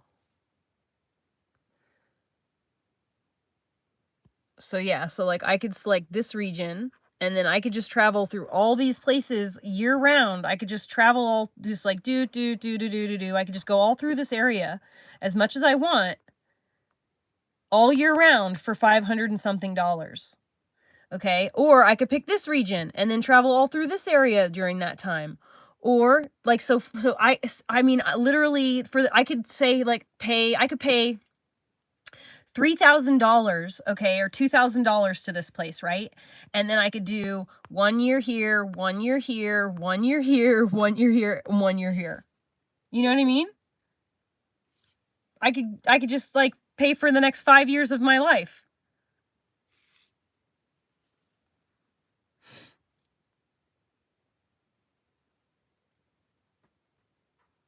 They've got a place in Colorado.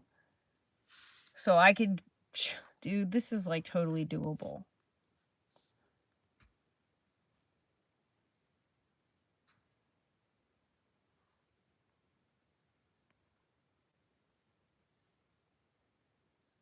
This is what I want to do. All right, I want to look at the thing about cabin.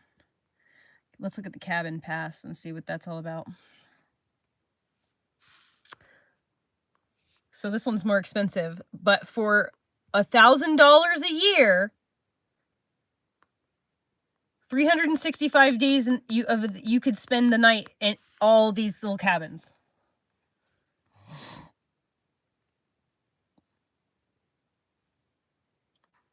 So you can stay for 7 days at a time. And you just go from one cabin to the next.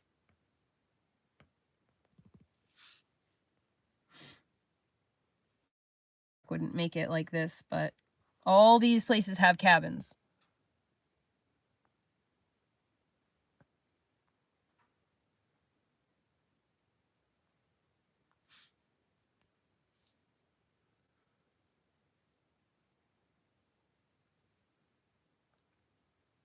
You get all access to all these states, and you can stay at any of these.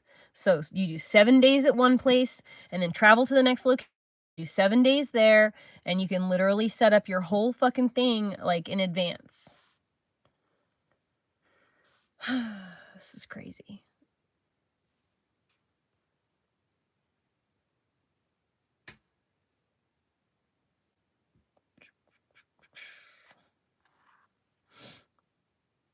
Look at that, like lakefront RV spots. Look how pretty.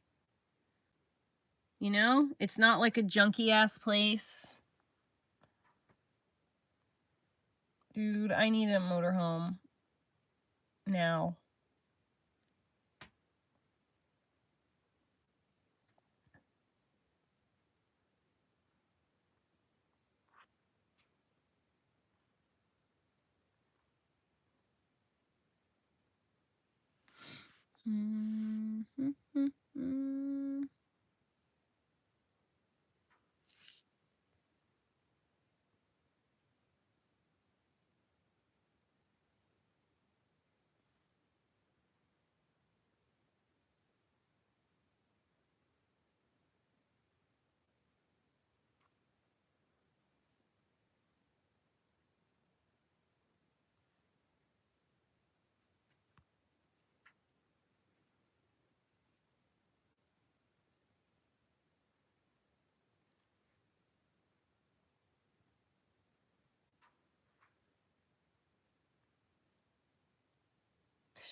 This is crazy.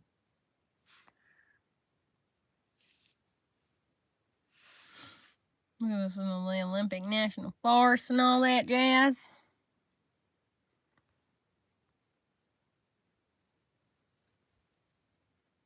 This is Thousand Trails, Melissa.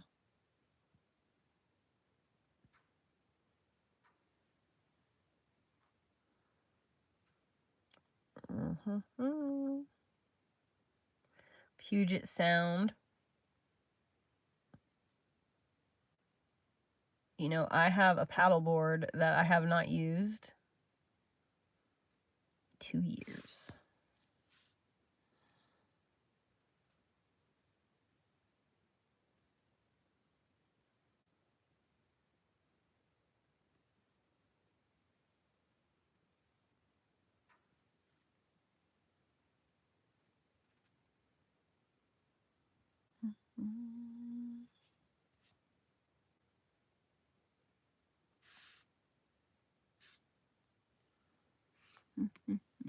I want to like understand everything here.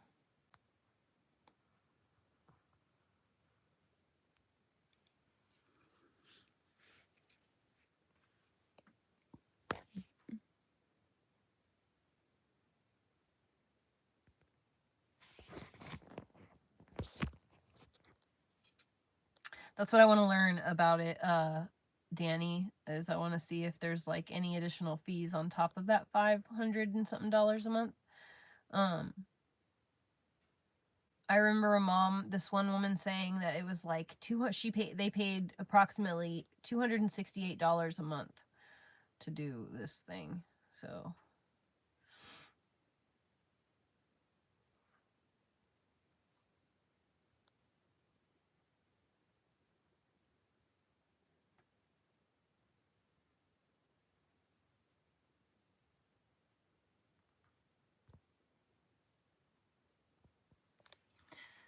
let's see, restrictions.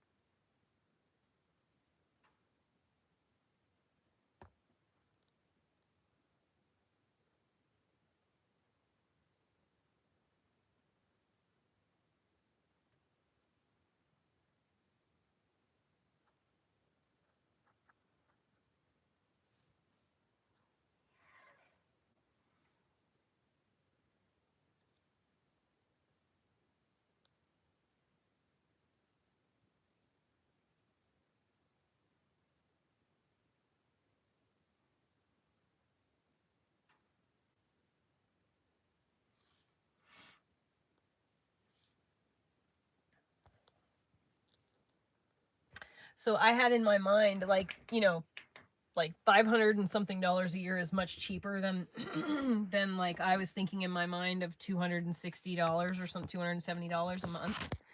So I'm definitely thinking there's probably some other kind of fees or something that basically average out to that. Let's see.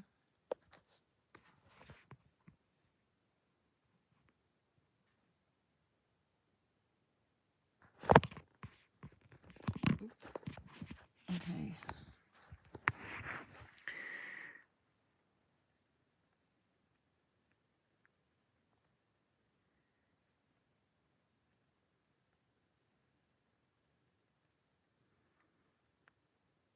You can do monthly payments.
Okay, so the annual fee is payable at the time of purchase or in 12 consecutive monthly installments. If you do the monthly installments, you have to agree, you have to sign a 2-year contract. So you have to agree to do it for 2 years, but they'll let you do monthly payments. And you have to agree to have it automatically withdrawn from your account. It's only $60 a month, which is crazy to me. And then it says that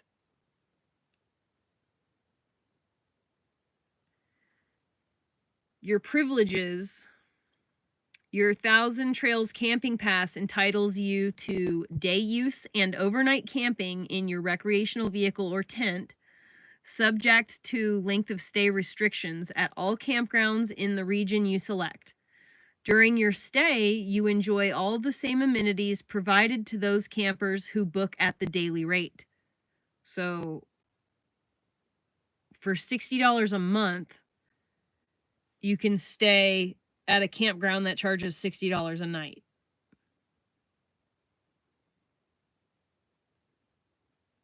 And it says, how long can I stay at a resort?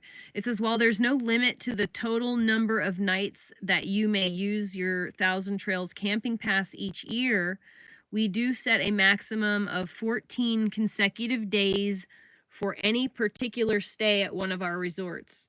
And then this part I don't quite understand.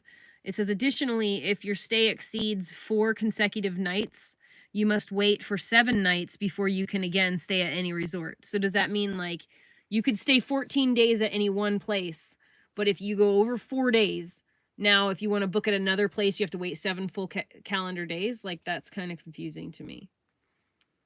But like, I mean, shit, like if I could stay somewhere for 14 days and then I have to wait 7 days and then I can go stay 14 days somewhere again, like I would literally just do like that. Or I mean, like, it's not even that big of a deal. There's so many of these places around, like every 4 days you could bounce. But like, you could go somewhere where you could stay at like a rest area for like, over a couple times, like bounce around, or like there's ways around that, where you could stay somewhere else for a few days. It's no problem. And you'd still save money.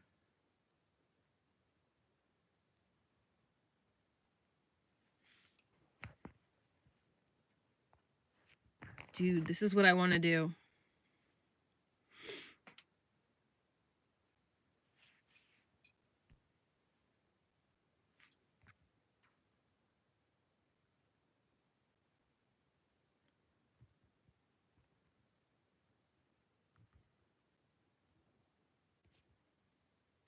gonna send this to my husband right now. Hold on.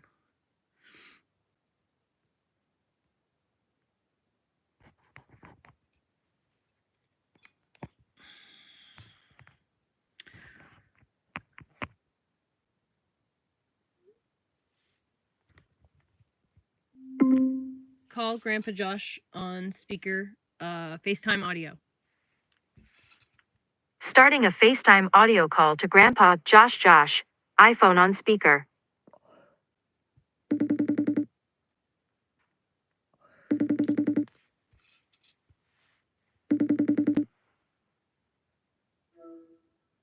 Here you go. Hi. Hi, baby. Hey, look at Daddy. Look at the text message I just sent you. Okay, hold on. We're sitting here playing Sorry, so. Oh, yay! Phone has not been. No, I literally just sent it to you just now, right as I was calling. All right, so wait. Yeah, it's my turn. Yes. What is this? What am I looking at? Like, it's all ads and stuff. What is this? It's the 1,000 Trails Camping Pass. Just look at it. Okay, camping all year from. Yeah, so what is this about? So, Josh, listen. Let's get a fifth wheel.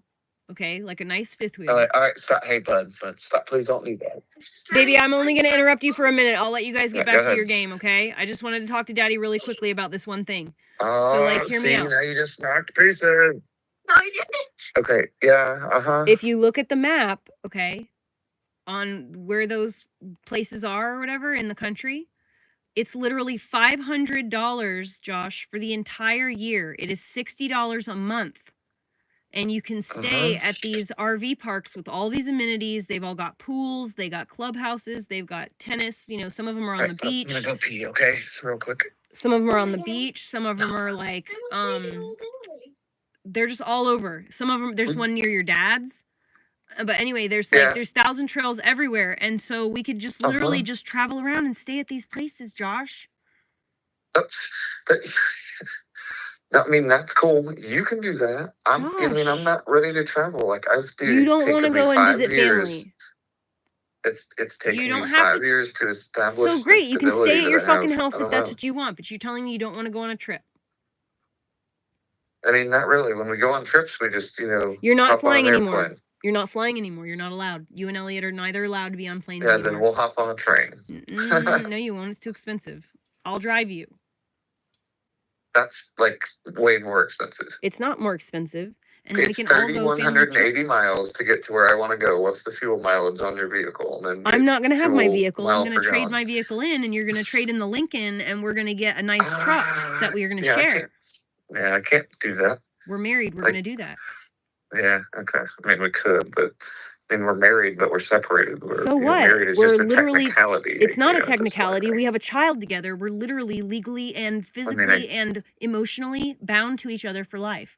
So there's just we're legally separated. So what? I told you. Don't stop being retarded. I told you that I was going to absolutely help take care of you in your old age, and you're going to need that. You're not going to want to have some weird nurse helping wipe your butt. You're going to want someone who's you're comfortable around.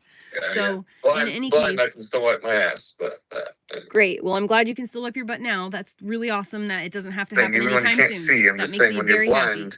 My point, but you're gonna be old and blind one day, okay? So, anyway, so okay, great. You want to stay at your apartment? That's cool. You can stay at your apartment and all, but like, how about instead of like me just going and like I'm gonna do this. Like I'm gonna do this. So regardless, I'm gonna get this membership. I'm gonna get like maybe a fifth wheel, and I'm gonna get a new truck. And we're gonna, that's why I want to trade in the Lincoln and my truck, because then it'll go towards it more. It'll go further, and then I can get like a nicer truck. The Lincoln would be like a couple $100 at best. So what? It's better than nothing, and it would be at least. Yeah, but I've got like $6,800 into this thing. I want to kind of recoup some of that money. But you're not going to recoup give it away for $200 for somebody. It's been sitting in your driveway for 2 years. All right, yeah. Hold on one more second, bud. Okay. Anyway, I want to go on a trip, and I'm going to do this. I want you to look up that 1,000 Trails thing, and I want you to look at places where, like, near your dad or, like, near Florida, wherever you're by your mom. I don't know where mom is and Aunt Lucky and stuff, so Just see look at those maps and then let me know where I should kind of plan. What? Uh-huh. The books came in. Nuh-uh. Ow. You can't do it slow like that, bud. Did you read to it the already? side. No, don't do that, please. Or did you read the book already? All right, we're going out. No, he's not read the book. It's like super low. So only one of them has writing stuff in it. The other one's like, it's a lot of text on each page. So like, no, he's not read the book. It's like 100 and something pages long. And like the regular book? It's a book with pictures in it? It's got a bunch of pictures, yeah. Each page has a picture, but yeah, it's got like it's about the Revolutionary War. Well, whatever. Just have him read some of it before bed tonight. Words on each page, but yeah, he started reading it in the car. But oh, cool. But okay, please don't do that anymore. Okay, all right. So bye. Love you. Sure. All right, tell Mom bye. Have fun playing Sorry. Peace and triple. Peace and triple. I love you. I love you too. Bye. Bye. See what a stickler, what a grump. What a grumpy man. But yeah, I want to drag him around with me because so here's the thing. He's got an eye disease and he is not going to be able to see for very much longer. Like he's literally going super blind.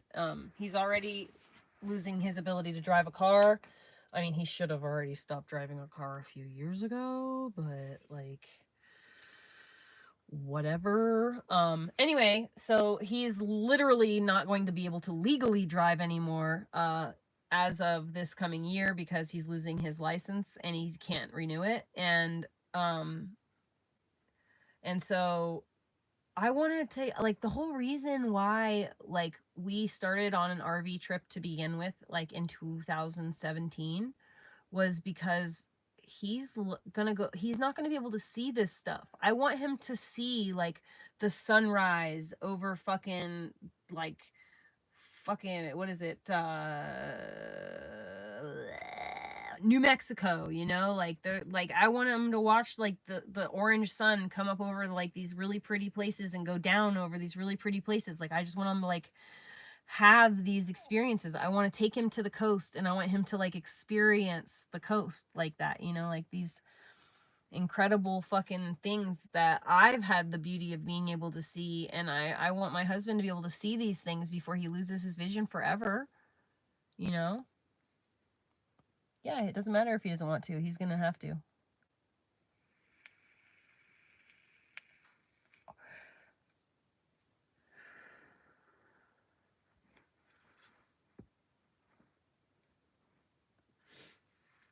Dang, dude, I can't believe it.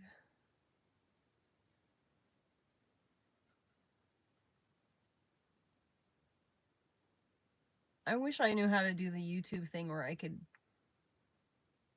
put stuff on the screen, like through a StreamYard thing or whatever.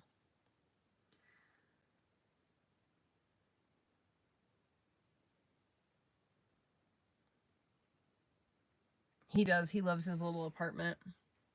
He's a little home. But so the thing is, though, is the reason that he likes his apartment, the reason that he's like this is it's because he's starting to become his drunkle Jimmy. Okay. My husband likes to drink his beer and smoke his cigarettes and like just do so and watch TV and play video games. And the problem is, okay, and that would be fine and all, but that puts a lot of pressure on me to give Elliot all of the life experiences that like I want, you know, that if I want my son to be anything other than that, it's literally up to me. You know what I mean? So my husband's 40 years old and I don't particularly want to just like, I want to always be the cheerleader, but you know, going like, come on, let's do something fun. Like, let's just do something interesting. Like do something, you know, you want to just sit here in this apartment? Like, come on, let's go do something. You know, like I want to always be that person for him because I don't want him to just sit in a fucking apartment and wither away.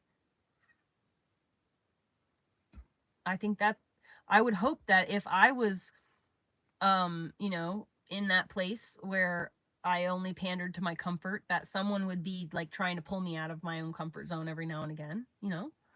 I live outside of my comfort zone. Like I have become comfortable with being uncomfortable. And like I look for that. I lean in, like I've made a t-shirt literally. Lean into the cringe. Okay? If something makes you cringe, lean into it. Because you're supposed to.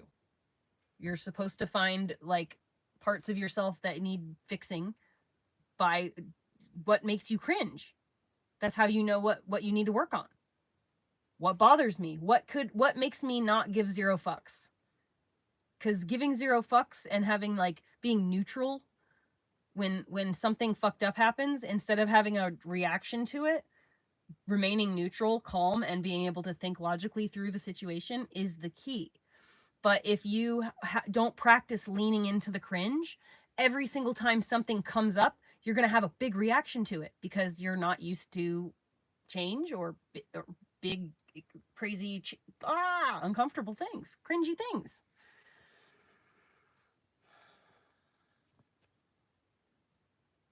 See, that's the thing, Jason, is that I intend on, like, for once in my life, giving myself a little luxury. And I don't mean luxury in the sense that I want like gold trimmed items and fucking and you know, like I don't need to automatic everything, okay? But I'd like to live in like a nice fifth wheel that has like some nice features and like is big. You know? Maybe has some fucking slide outs and stuff. Like I want to be the person who like drove into the RV park and I was just like, dang, that's a really nice fifth wheel. You know, like I want to be that person for once. I have always been the like person in the shitty van. I've always been the person, like literally my friend Craig called me make do Heather, because like I will always find a way to just make do no matter what, right? And like I'm fucking sick of that. I am sick of just tolerating substandard, like a substandard situation for myself because like, oh well, I'm tough, I can handle it, like, you know, it's no big deal, like I can make it through anything. I'm fucking sick of that. I want some gosh darn comfort. And since I don't have a man who will provide for me and help deliver me comfort, I'm going to seek it out my damn self.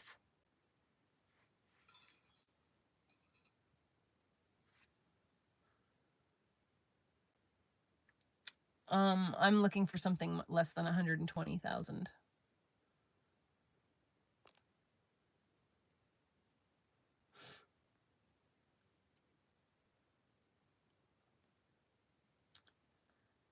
I'm going without Josh regardless. I know that.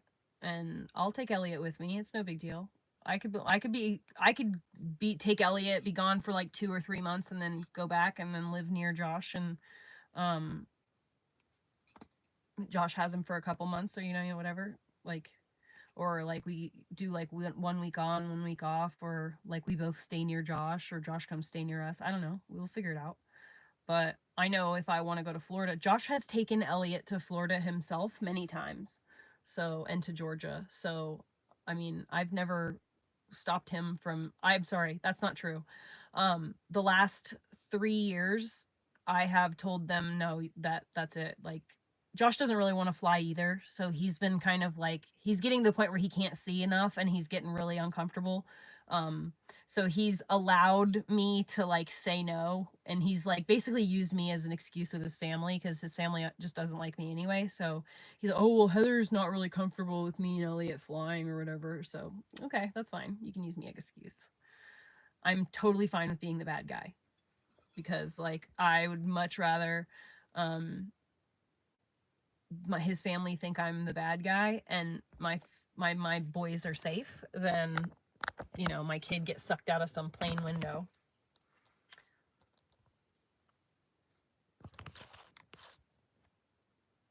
Ugh, I want to watch a video in the background, but I can't.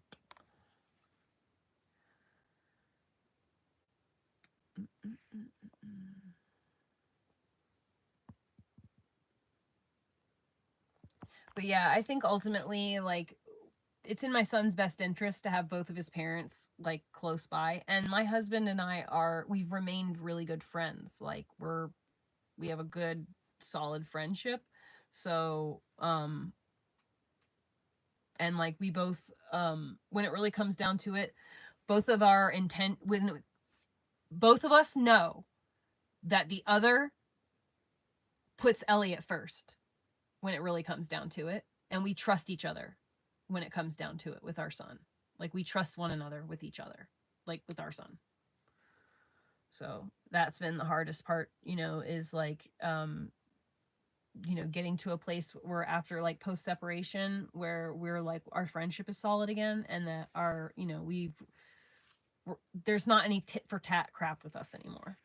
We're so far beyond that.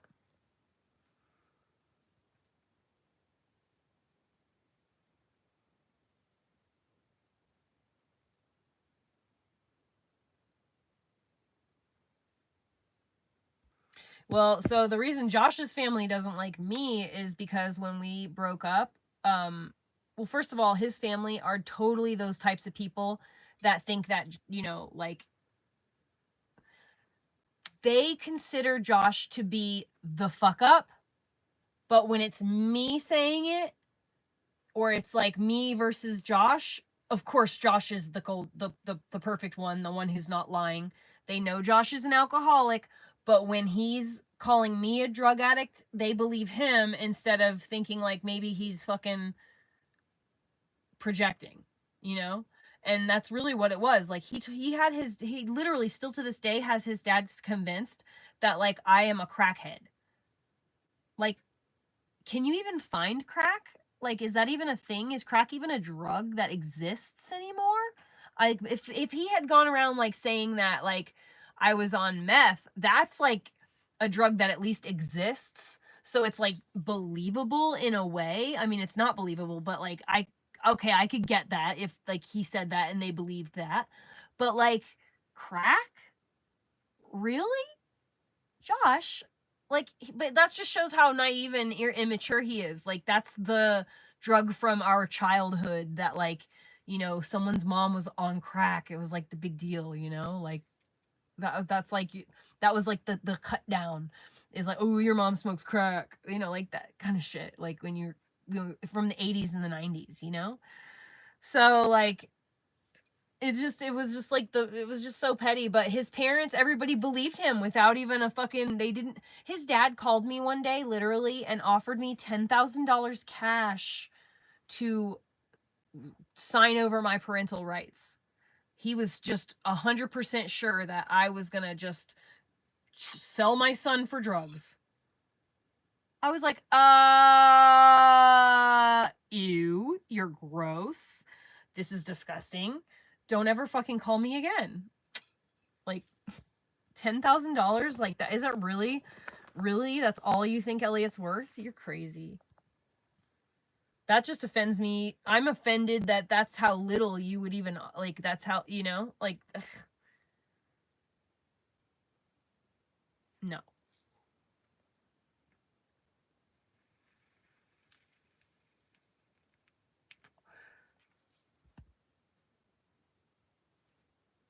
But the thing is that we're like never gonna get divorced. So like I'm never gonna get married to anyone else again. He's not gonna get married to anyone else. We're never gonna get married or divorced. We're just gonna stay married forever. Like why? Why bother?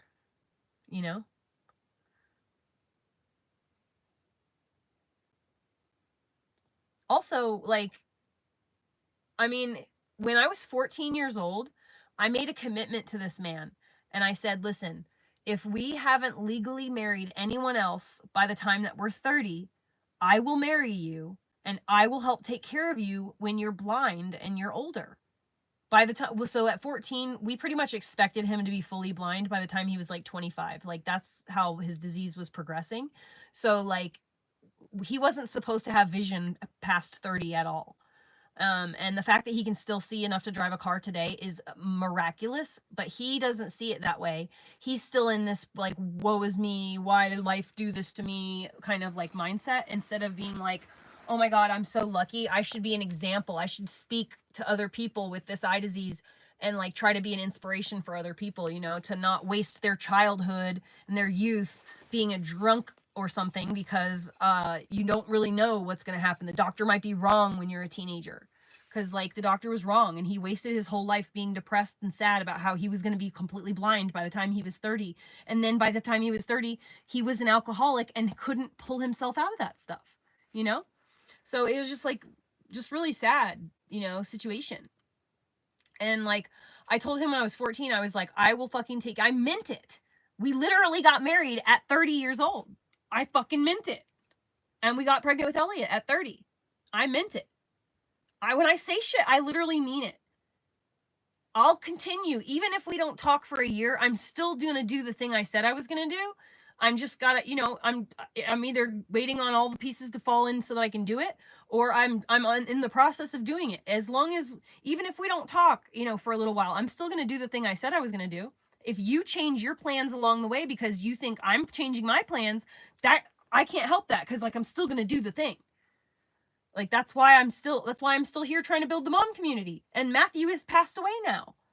You know, I'm still trying to do what I told Matthew I would do, and Matthew's dead. And like I have nobody to like prove anything to, or anyone to like keep my end of the bargain for, or anything like that. Like I'm just continue, because Matthew gave me the money to buy this property so that I could create a mom community. So like, damn it, I was gonna fucking do it, even if he died. And so like now I'm like even more motivated, you know, in that way. But like I have to understand that this is just not, it's not meant to be here. It's not meant to be here. We were naive, and like with Roxanne, and like I've learned a huge lesson. I got exactly what I needed out of this, and now I'm ready to move on.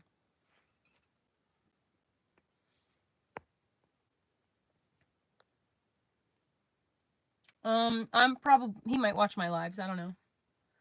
I know that he has a couple of times gone to the Reddit and he's gotten his feelings hurt.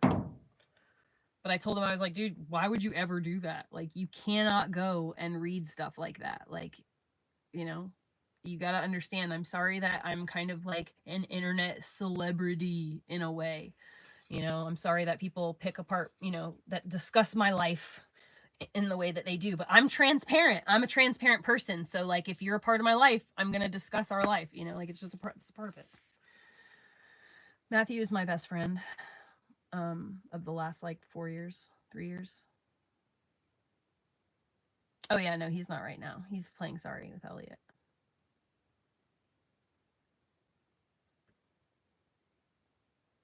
He saw them talking on the Reddit about like when we separated, how he like was acting and stuff, and like the awful things he said.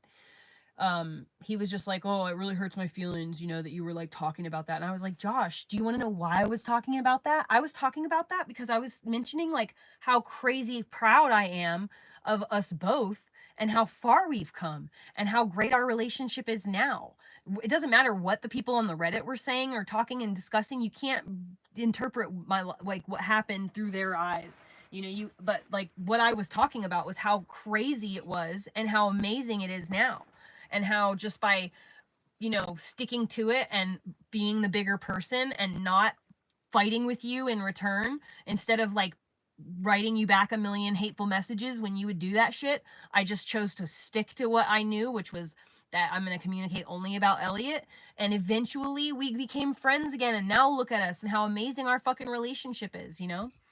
But yeah, so he wasn't, his feelings ultimately, like through communicating with me about it, by telling me he had his feelings hurt by what he saw, I was able to explain to him through communication exactly, you know, and so it was completely resolved, so his feelings aren't hurt anymore.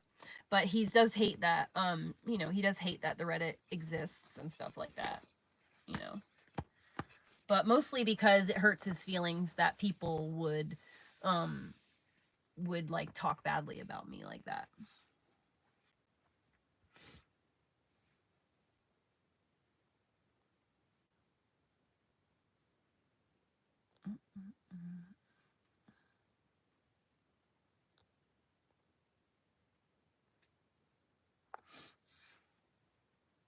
Oh, this damn nose ring. Cannot wait. You'll know I've gone rich. There'll be signs. I'll have a new nose ring, for Christ's sake.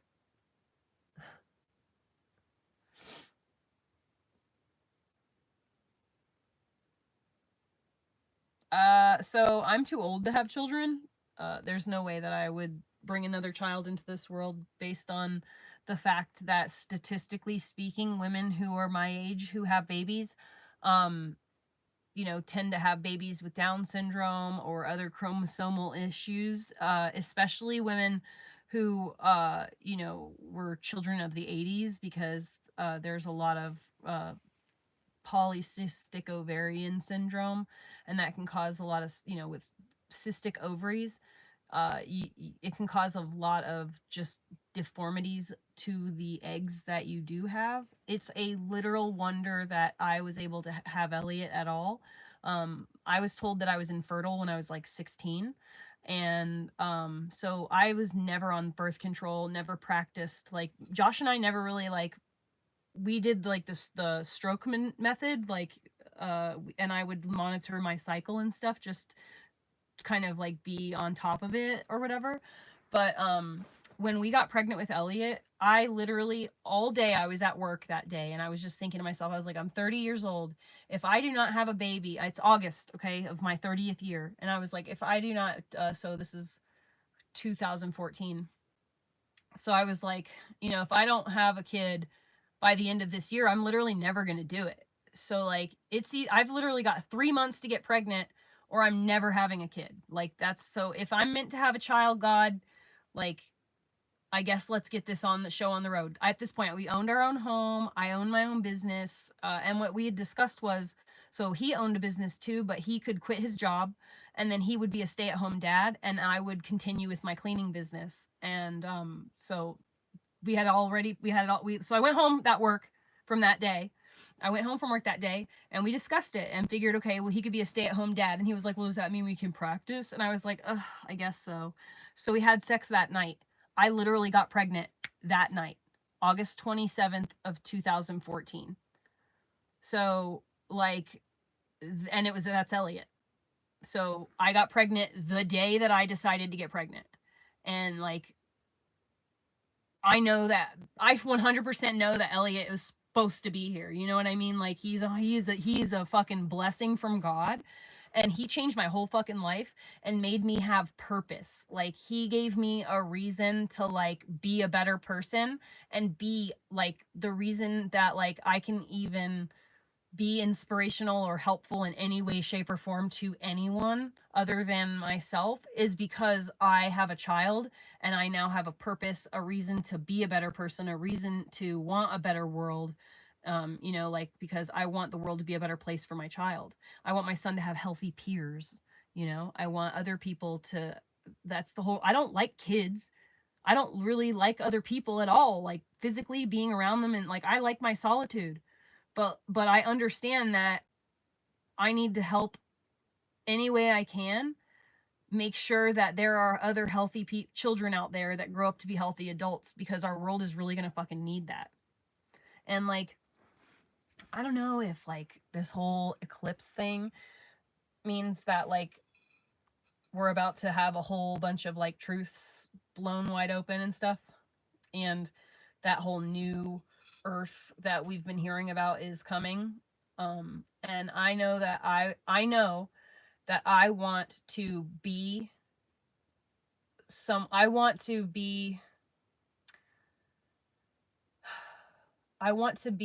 influential on the world, not an influencer. I don't want to try to convince people to buy stuff.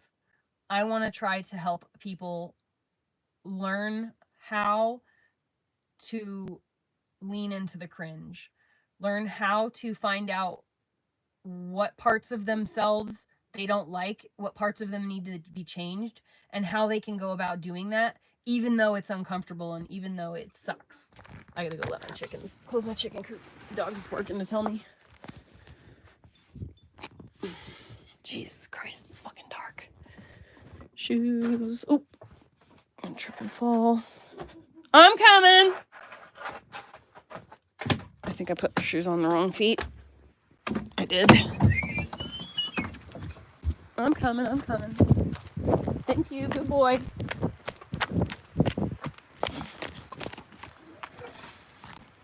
Thank you, dog. Good boy. Dark in here.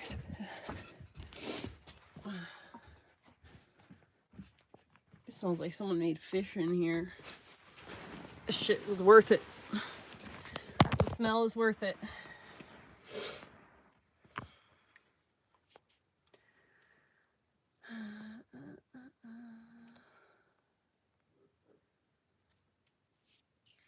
But yeah, I'm too old to have any more kids. You know, like I'm just 100%. That ship has sailed. If I was going to have any more children, I would have wanted to do it before 35. But when Josh and I were like 35, like we were just fighting so much. And it was just not good. You know? It's just not good. KJ, I don't have any clue. Hopefully soon. But we'll see. I just messaged Roxanne's mom today, and just to kind of like put my kind of like pulse check, I guess, just to kind of see like where their head's at and if like they're still, you know, working towards getting the money to buy me out or what. I just hate not knowing.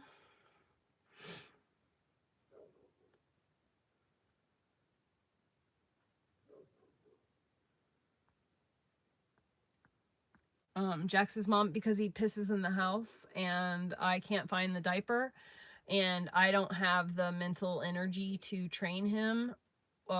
So I'm kind of just waiting. He's never been an indoor dog. Like he's only been inside of a house maybe like 5 times in his entire life, and it's all when I did it. So for the first 2 years of his life, he never spent a minute inside. But I want to bring him with me on the road. So I want to get him fixed, and I want to take him to dog training classes. Like I want to take training, and I want Elliot to be there, and I want I need to take dog training classes. It's like, you know, it's on the list, but he needs to get fixed first, and then I want to take him to classes. Because he's a perfect dog. If like I could train him to recall and like leash train him and like get him like house trained, then a huge, you know, like I could take him in anywhere and do anything. So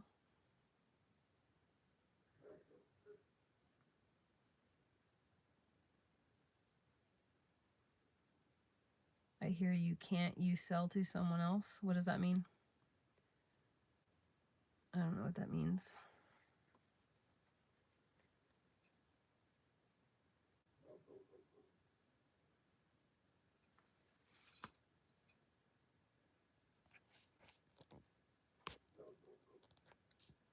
He's barking at Roxanne right now. Roxanne just drove by while I was closing the chicken coop. Yeah, so he's a Great Pyrenees. His breed is meant to be a livestock guardian, and he's got a little bit of German Shepherd, but like it's a very small percentage. And so just another guard dog. Like that's his breed. The Great Pyrenees, like it's like they're known for staying up literally all night long and barking. That's what they do. They sleep all day and they're up all night because they are absolute guardians. So that's what he does.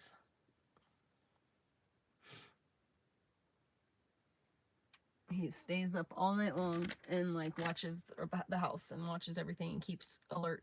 And that's like, he wakes me up in the middle of the night all the time when like, I have never once had a fox attack any of my animals, none of my chickens.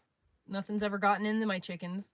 Before I had the dog, something tried to get into my chickens twice, but wasn't successful. But ever since the dog has been here, I've had absolutely no issues. None. So he just like fucking, you know, his job is to just alert me to stuff.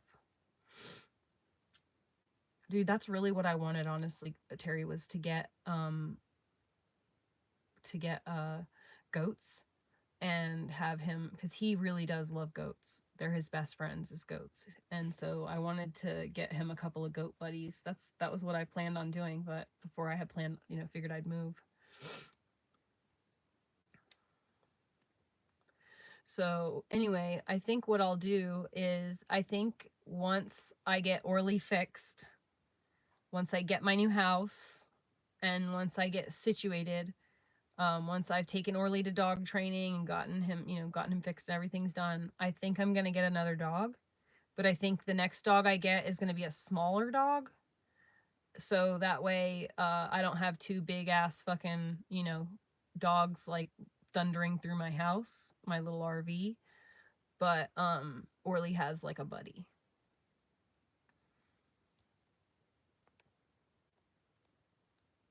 I think like that Orly deserves to have a buddy. Oh my god, Kel, yeah, I know. That's why I'm just like, I'm not even acknowledging it. Yeah, Terry, I think so too. And I also think that he's really good at he's just a really sweet dog. Like, he doesn't, even when he barks at someone, he's barking with his tail up and his tail is wagging. He's not ever like tail down, ears back, like never. I've never seen him in any way aggressively go after anything, except for that man that day on my video, on my live stream, where I started the live stream when that guy showed up at my house randomly. My dog was losing his fucking cool that day. But even still, he wasn't like vicious, but he was barking hard.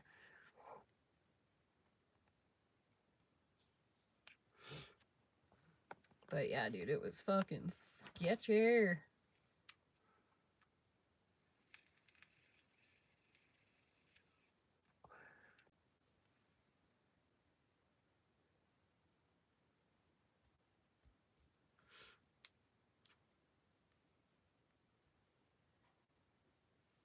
Oh man.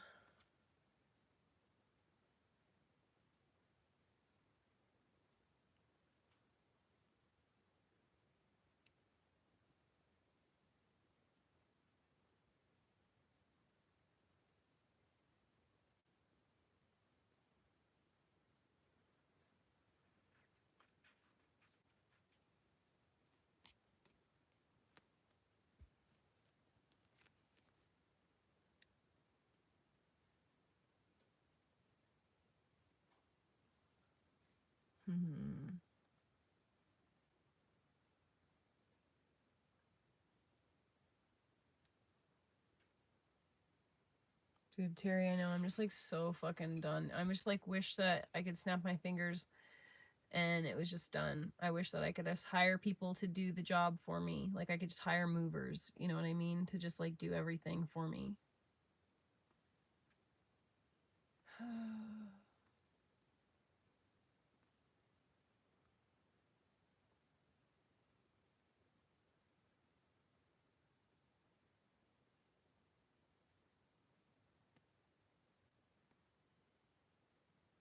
I can't wait until I can like buy my sister's homes, like pay them off for them. Both of my sisters like own their houses, and I like they're both paying on them and stuff. I just can't wait until I'm in a place where I could buy their houses off for them. And then buy my Aunt Holly's house from her, because my Aunt Holly owns the house that my grandfather built.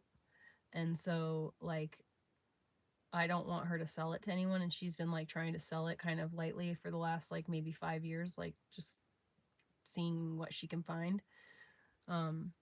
So I want to buy that house from her and like keep it in the family.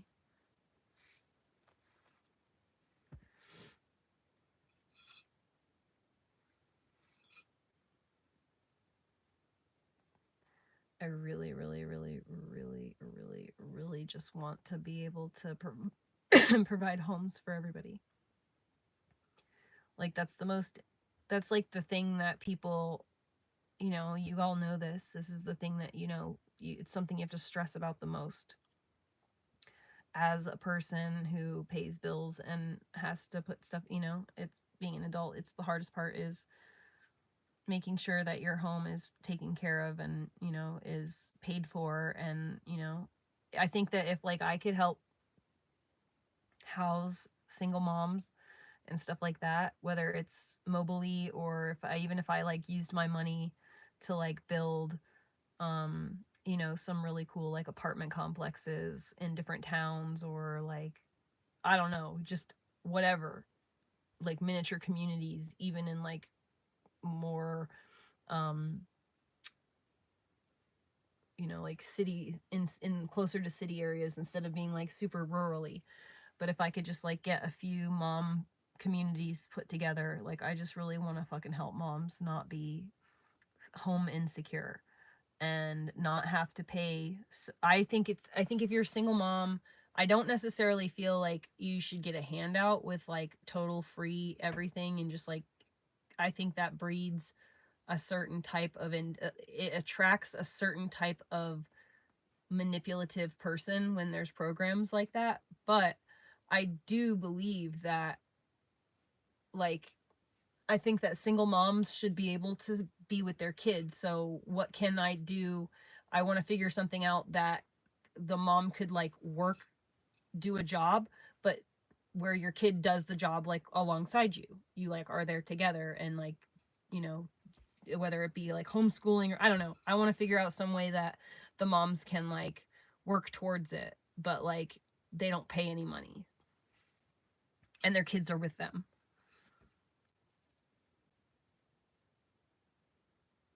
Marianne, I'm not financially able to do that, but like I'm trying to figure out how to do it no matter what, because like I don't want any women to ever go through what I've been going through, which is like not being emotionally available for your kid. And like I bought this property with the specific purpose of creating a mom community, but the woman who I was my best friend betrayed me on the day that we signed the title and basically turned into my enemy that day and proceeded to try to bully me off the property. She's done really awful things to me to try to make me so uncomfortable here that I just give up and leave. So it got to the point where I was like, no, I'm not going to fucking just give in and roll over and like let her win.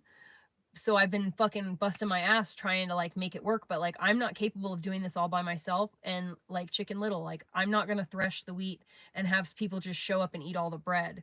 Like I need people to come here and help me thresh the wheat if, you know, it's gonna work. But no, it's been 2 years of trying to find some people to join me, and I'm tired. I'm ready to move on and condense my life to a place of enjoyment so that I can actually enjoy my time with my son and do things that make our life good and fun and rich, and instead of killing ourselves for possibly helping future moms. And you know, like I can't kill myself for someone who's maybe exists in the future. I just can't. I have to do something. I have to make my life good and be good to my son now.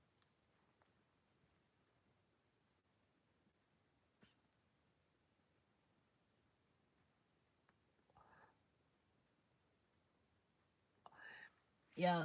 Well, the thing that sucks about rent too is like you're just paying your fucking landlord's mortgage, you know. So, you know, that's what I don't want, as I don't think it's fair that people should have to pay so much. And this is the thing. Whether it's the government or whomever it is, society has tricked us into believing that we need to be a single person economy. So instead of being a husband and wife, you know, we're like, fuck that. I don't need no man. I'm a strong, powerful woman. Okay, now we've split from our husbands, and now they've got 2 rents, 2 electrics, 2 grocery bills, 2 fucking cable bills, 2 cars, 2 car payments, 2 gas bills. And now all of them peoples are making more money, and y'all are spending double the money. And so now as single people, instead of living communally in a situation where like we're all sharing our resources, we're living in situations like if like 4 people pool together, the amount that you guys are paying in rent, $1,500 a month and shit, for $1,500 a month, if 4 people got together, you could pay a mortgage on a literal fucking beautiful farm cottage on like 30 acres. $5,000 a month? You could live in the most beautiful place. You and 5 other people could live in the most beautiful place ever. Are you kidding me? And then, like, some of you could just have RVs, and you could rent out space to some of your friends in their RVs, and so then they could pay your part of the mortgage. Like, why aren't people living together? And just not necessarily we're in a place where you have to share bathrooms and, like, share kitchens and all that shit. It doesn't have to be like that. Like, you could live in a community, like a village.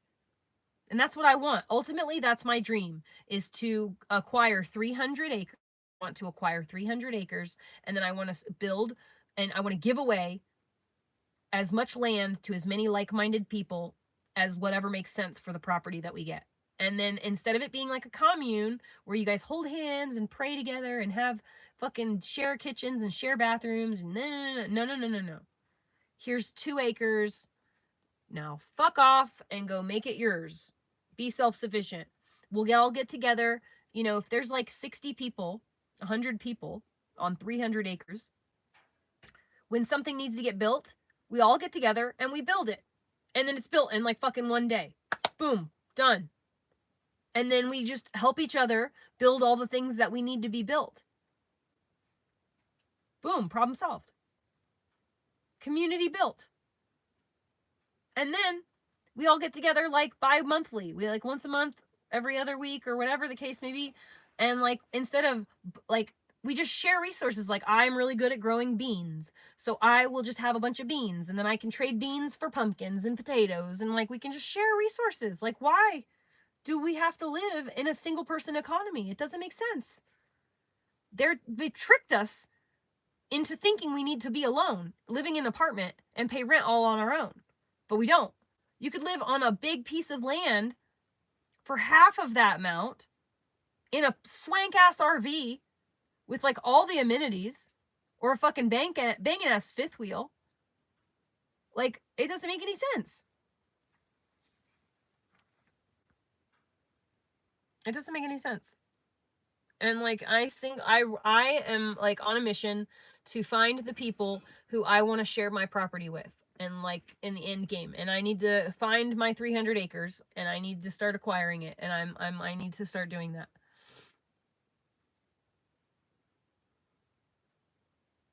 I mean, like, can you imagine, like, if 5 people got together and just rented a farmhouse, and the farmhouse was just the communal space, and then you guys all had your little tiny homes around the outside, and then the farmhouse was just used as the communal space? We could all have animals, we could grow huge gardens, everything would be great. Kids could be raised together. It doesn't make any sense. In Florida, it is against the law for your landlord to not provide you with air conditioning. They have to have window shakers or central AC. And if your electricity goes out and you can't have AC and it's the summertime, they can get in trouble for that too. They have to provide you with a generator. Like, there's laws in Florida about that shit. Well, you can fucking take them to court.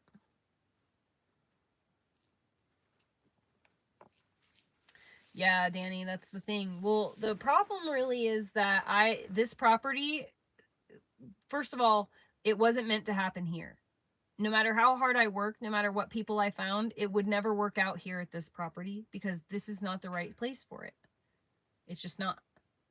This was the place that I was meant to learn lessons and practice things. And now that I've reached my, like, I've hit my ceiling here, and now it's time for me to move on. And I will now be focused on acquiring 300 acres at some point in some, you know, and I'll work on that situation.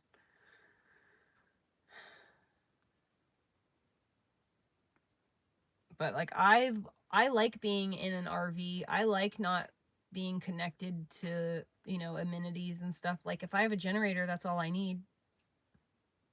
Don't need nothing else. You can run your whole house on a generator. But I have my power station. I can run my whole house on my power station.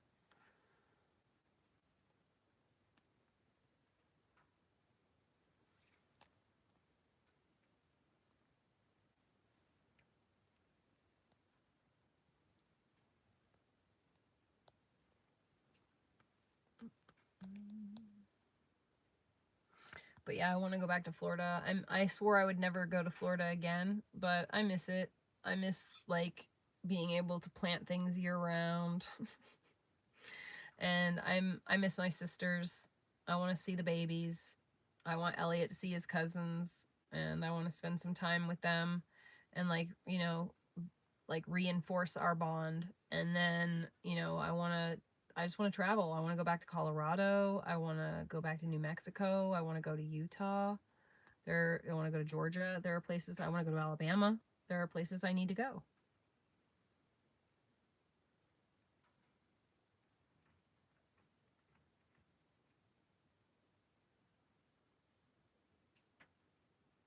What was that? Money.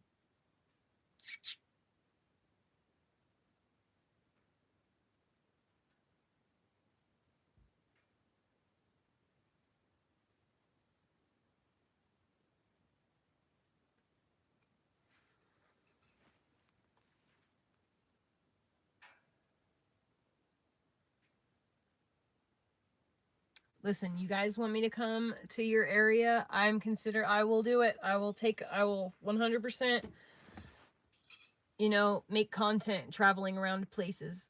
But I just need to like, I need enough money to, I need to trade my truck in, and I need enough money to replace my truck, you know, to trade it in and get something better, nicer, newer.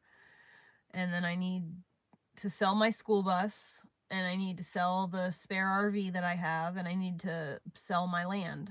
So once I can sell all three of those things, I should have enough money that I could buy a really nice motorhome or a fifth wheel or something. But I just need to do that.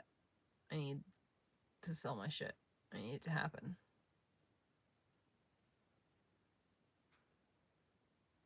Listen, Canada's scary, man. I don't know. Do they like require a fucking vaccination in order to cross the border? Because like, I don't know if Trudeau is still in office. I don't know if I want to.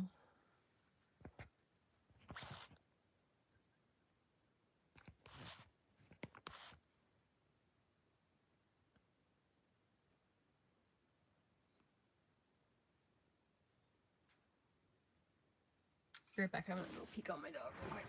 Why is he whining?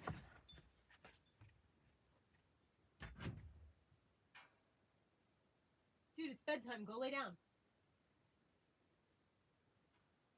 What was that? Get him, Morley. Get that mop. Listen, it's time for bed. Go lay down.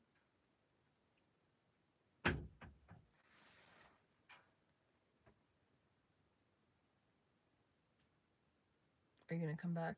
Like, it's gonna make me click this button any second.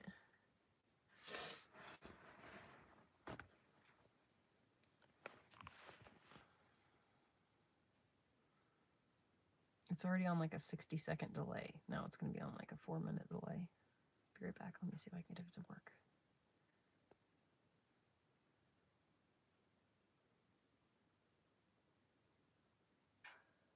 Well, so Canada is beautiful. The country itself is gorgeous. The people are mostly amazing. I just am not going to get caught somewhere where my freedoms are being encroached upon. So I'm just going to stay away from Canada for now.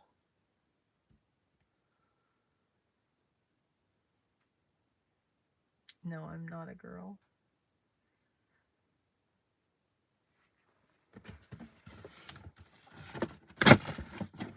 I'm not a girl. I am a woman. Yeah, Danny, that's the thing. I just like don't know about that. So I'm just gonna like stick to the lower 48.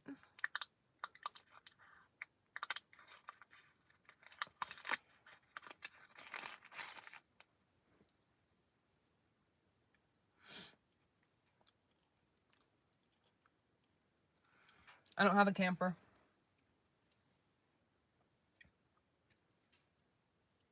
I mean, that thing that's in my yard, I would not. You can't travel in that.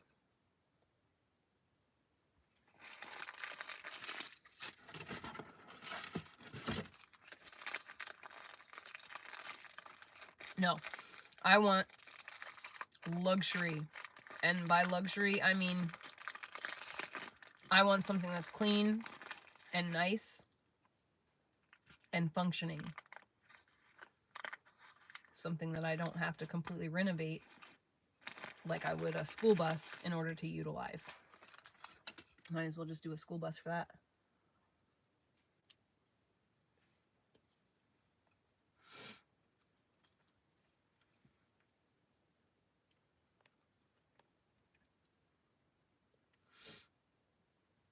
Oh my god, that white bus, I know. I know.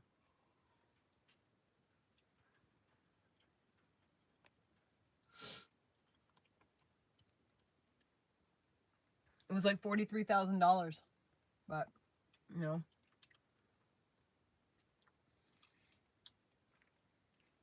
Dude, Danny, seriously, I'm down. Dude, I have eaten 85 of them since March 6th.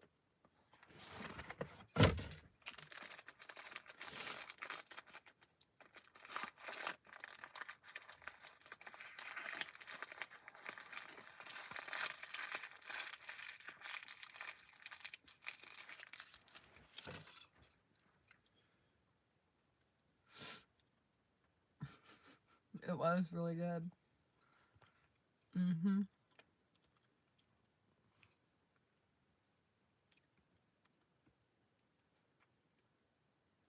I need to get ginger next time I go to the store.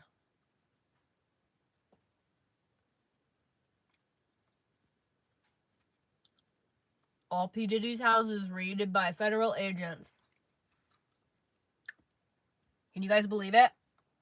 P. Diddy is going to jail.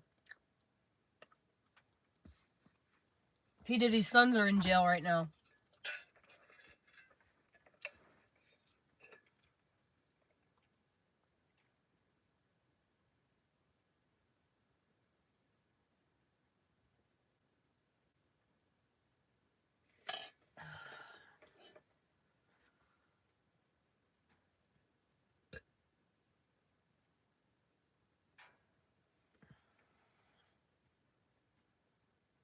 Mm-hmm. Yep, Kel.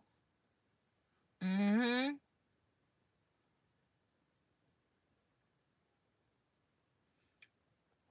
Dude, guys, I can't believe this shit. You know that he was trying to escape. He was on his, he has that black jet, private jet. His private jet was caught midair over Puerto Rico. And they radioed and forced them to land. So they landed in Barbados. And so that's where we're at on that.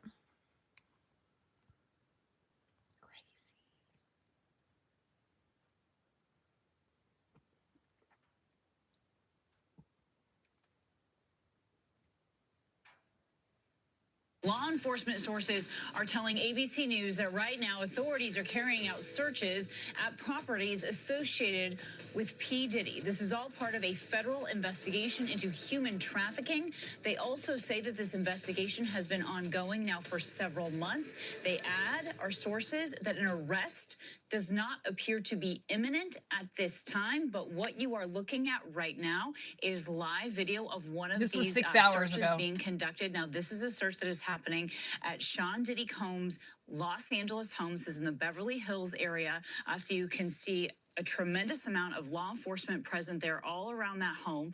So this search just began here. There's also, as we understand, another search being conducted on the other side of the country in Miami, because we are hearing from Homeland Security that there are investigations going on using the assistance of HSI Los Angeles and HSI Miami, along with local law enforcement partners.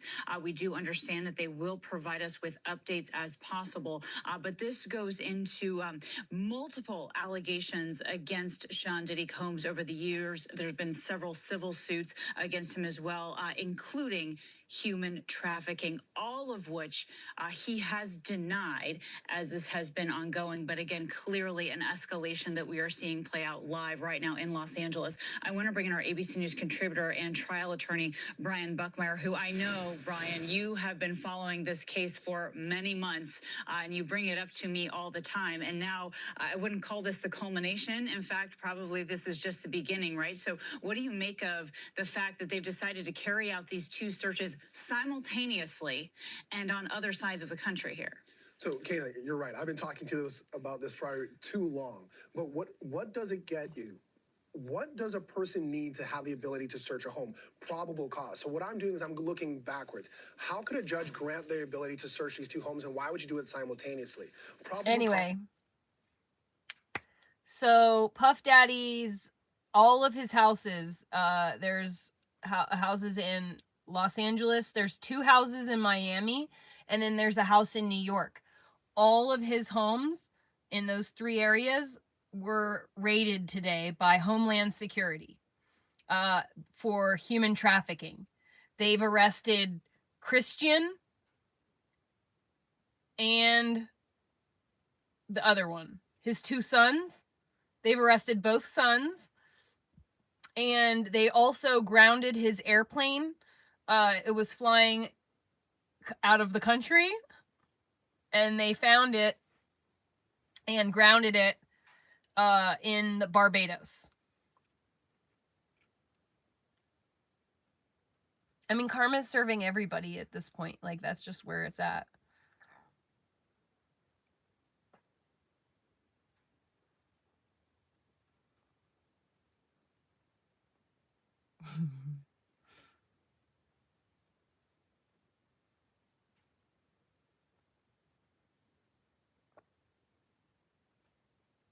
But so anyways, so yeah, crazy times that we're living in.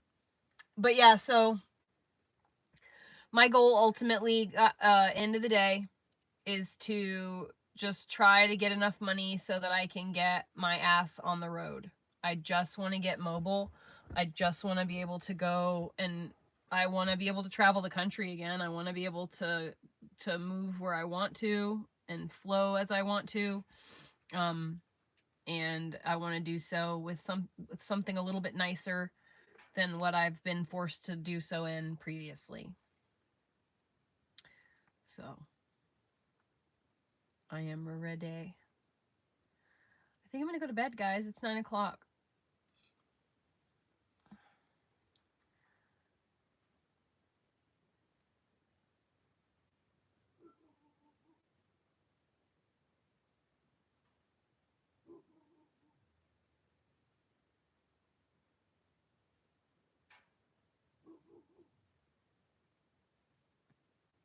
It's a vague one. It's a vague bark. It's actually insurance for RVs is really cheap. Like, I paid, I think, $15 a month for my RV insurance last time. So yeah, it's super cheap.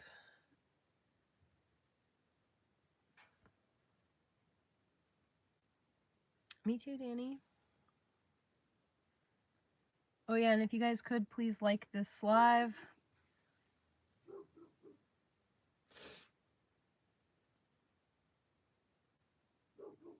I wonder what she's... Oh yeah, there's a flashlight moving around over there. Oh, I'm so tired.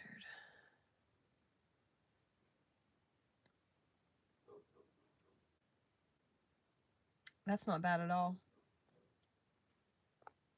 How big is your RV? You guys are in the shed thing or whatever, like the big ass sheds, right? Did you get the 16 by 40 one?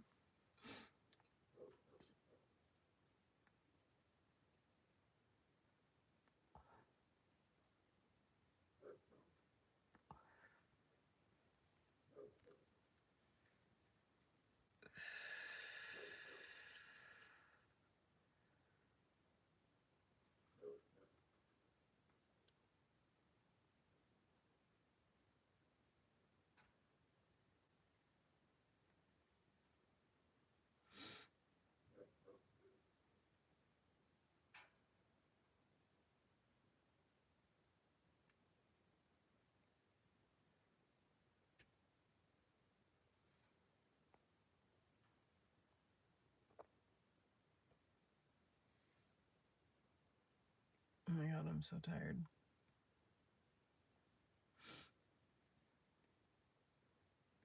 No, Mary Lou. I texted Roxanne today, or I texted her mom, and I was just like, hey, pulse check, you know? And I'm just waiting on an information. Dude, my nose ring is 100% just an earring hook thing. That's all it is.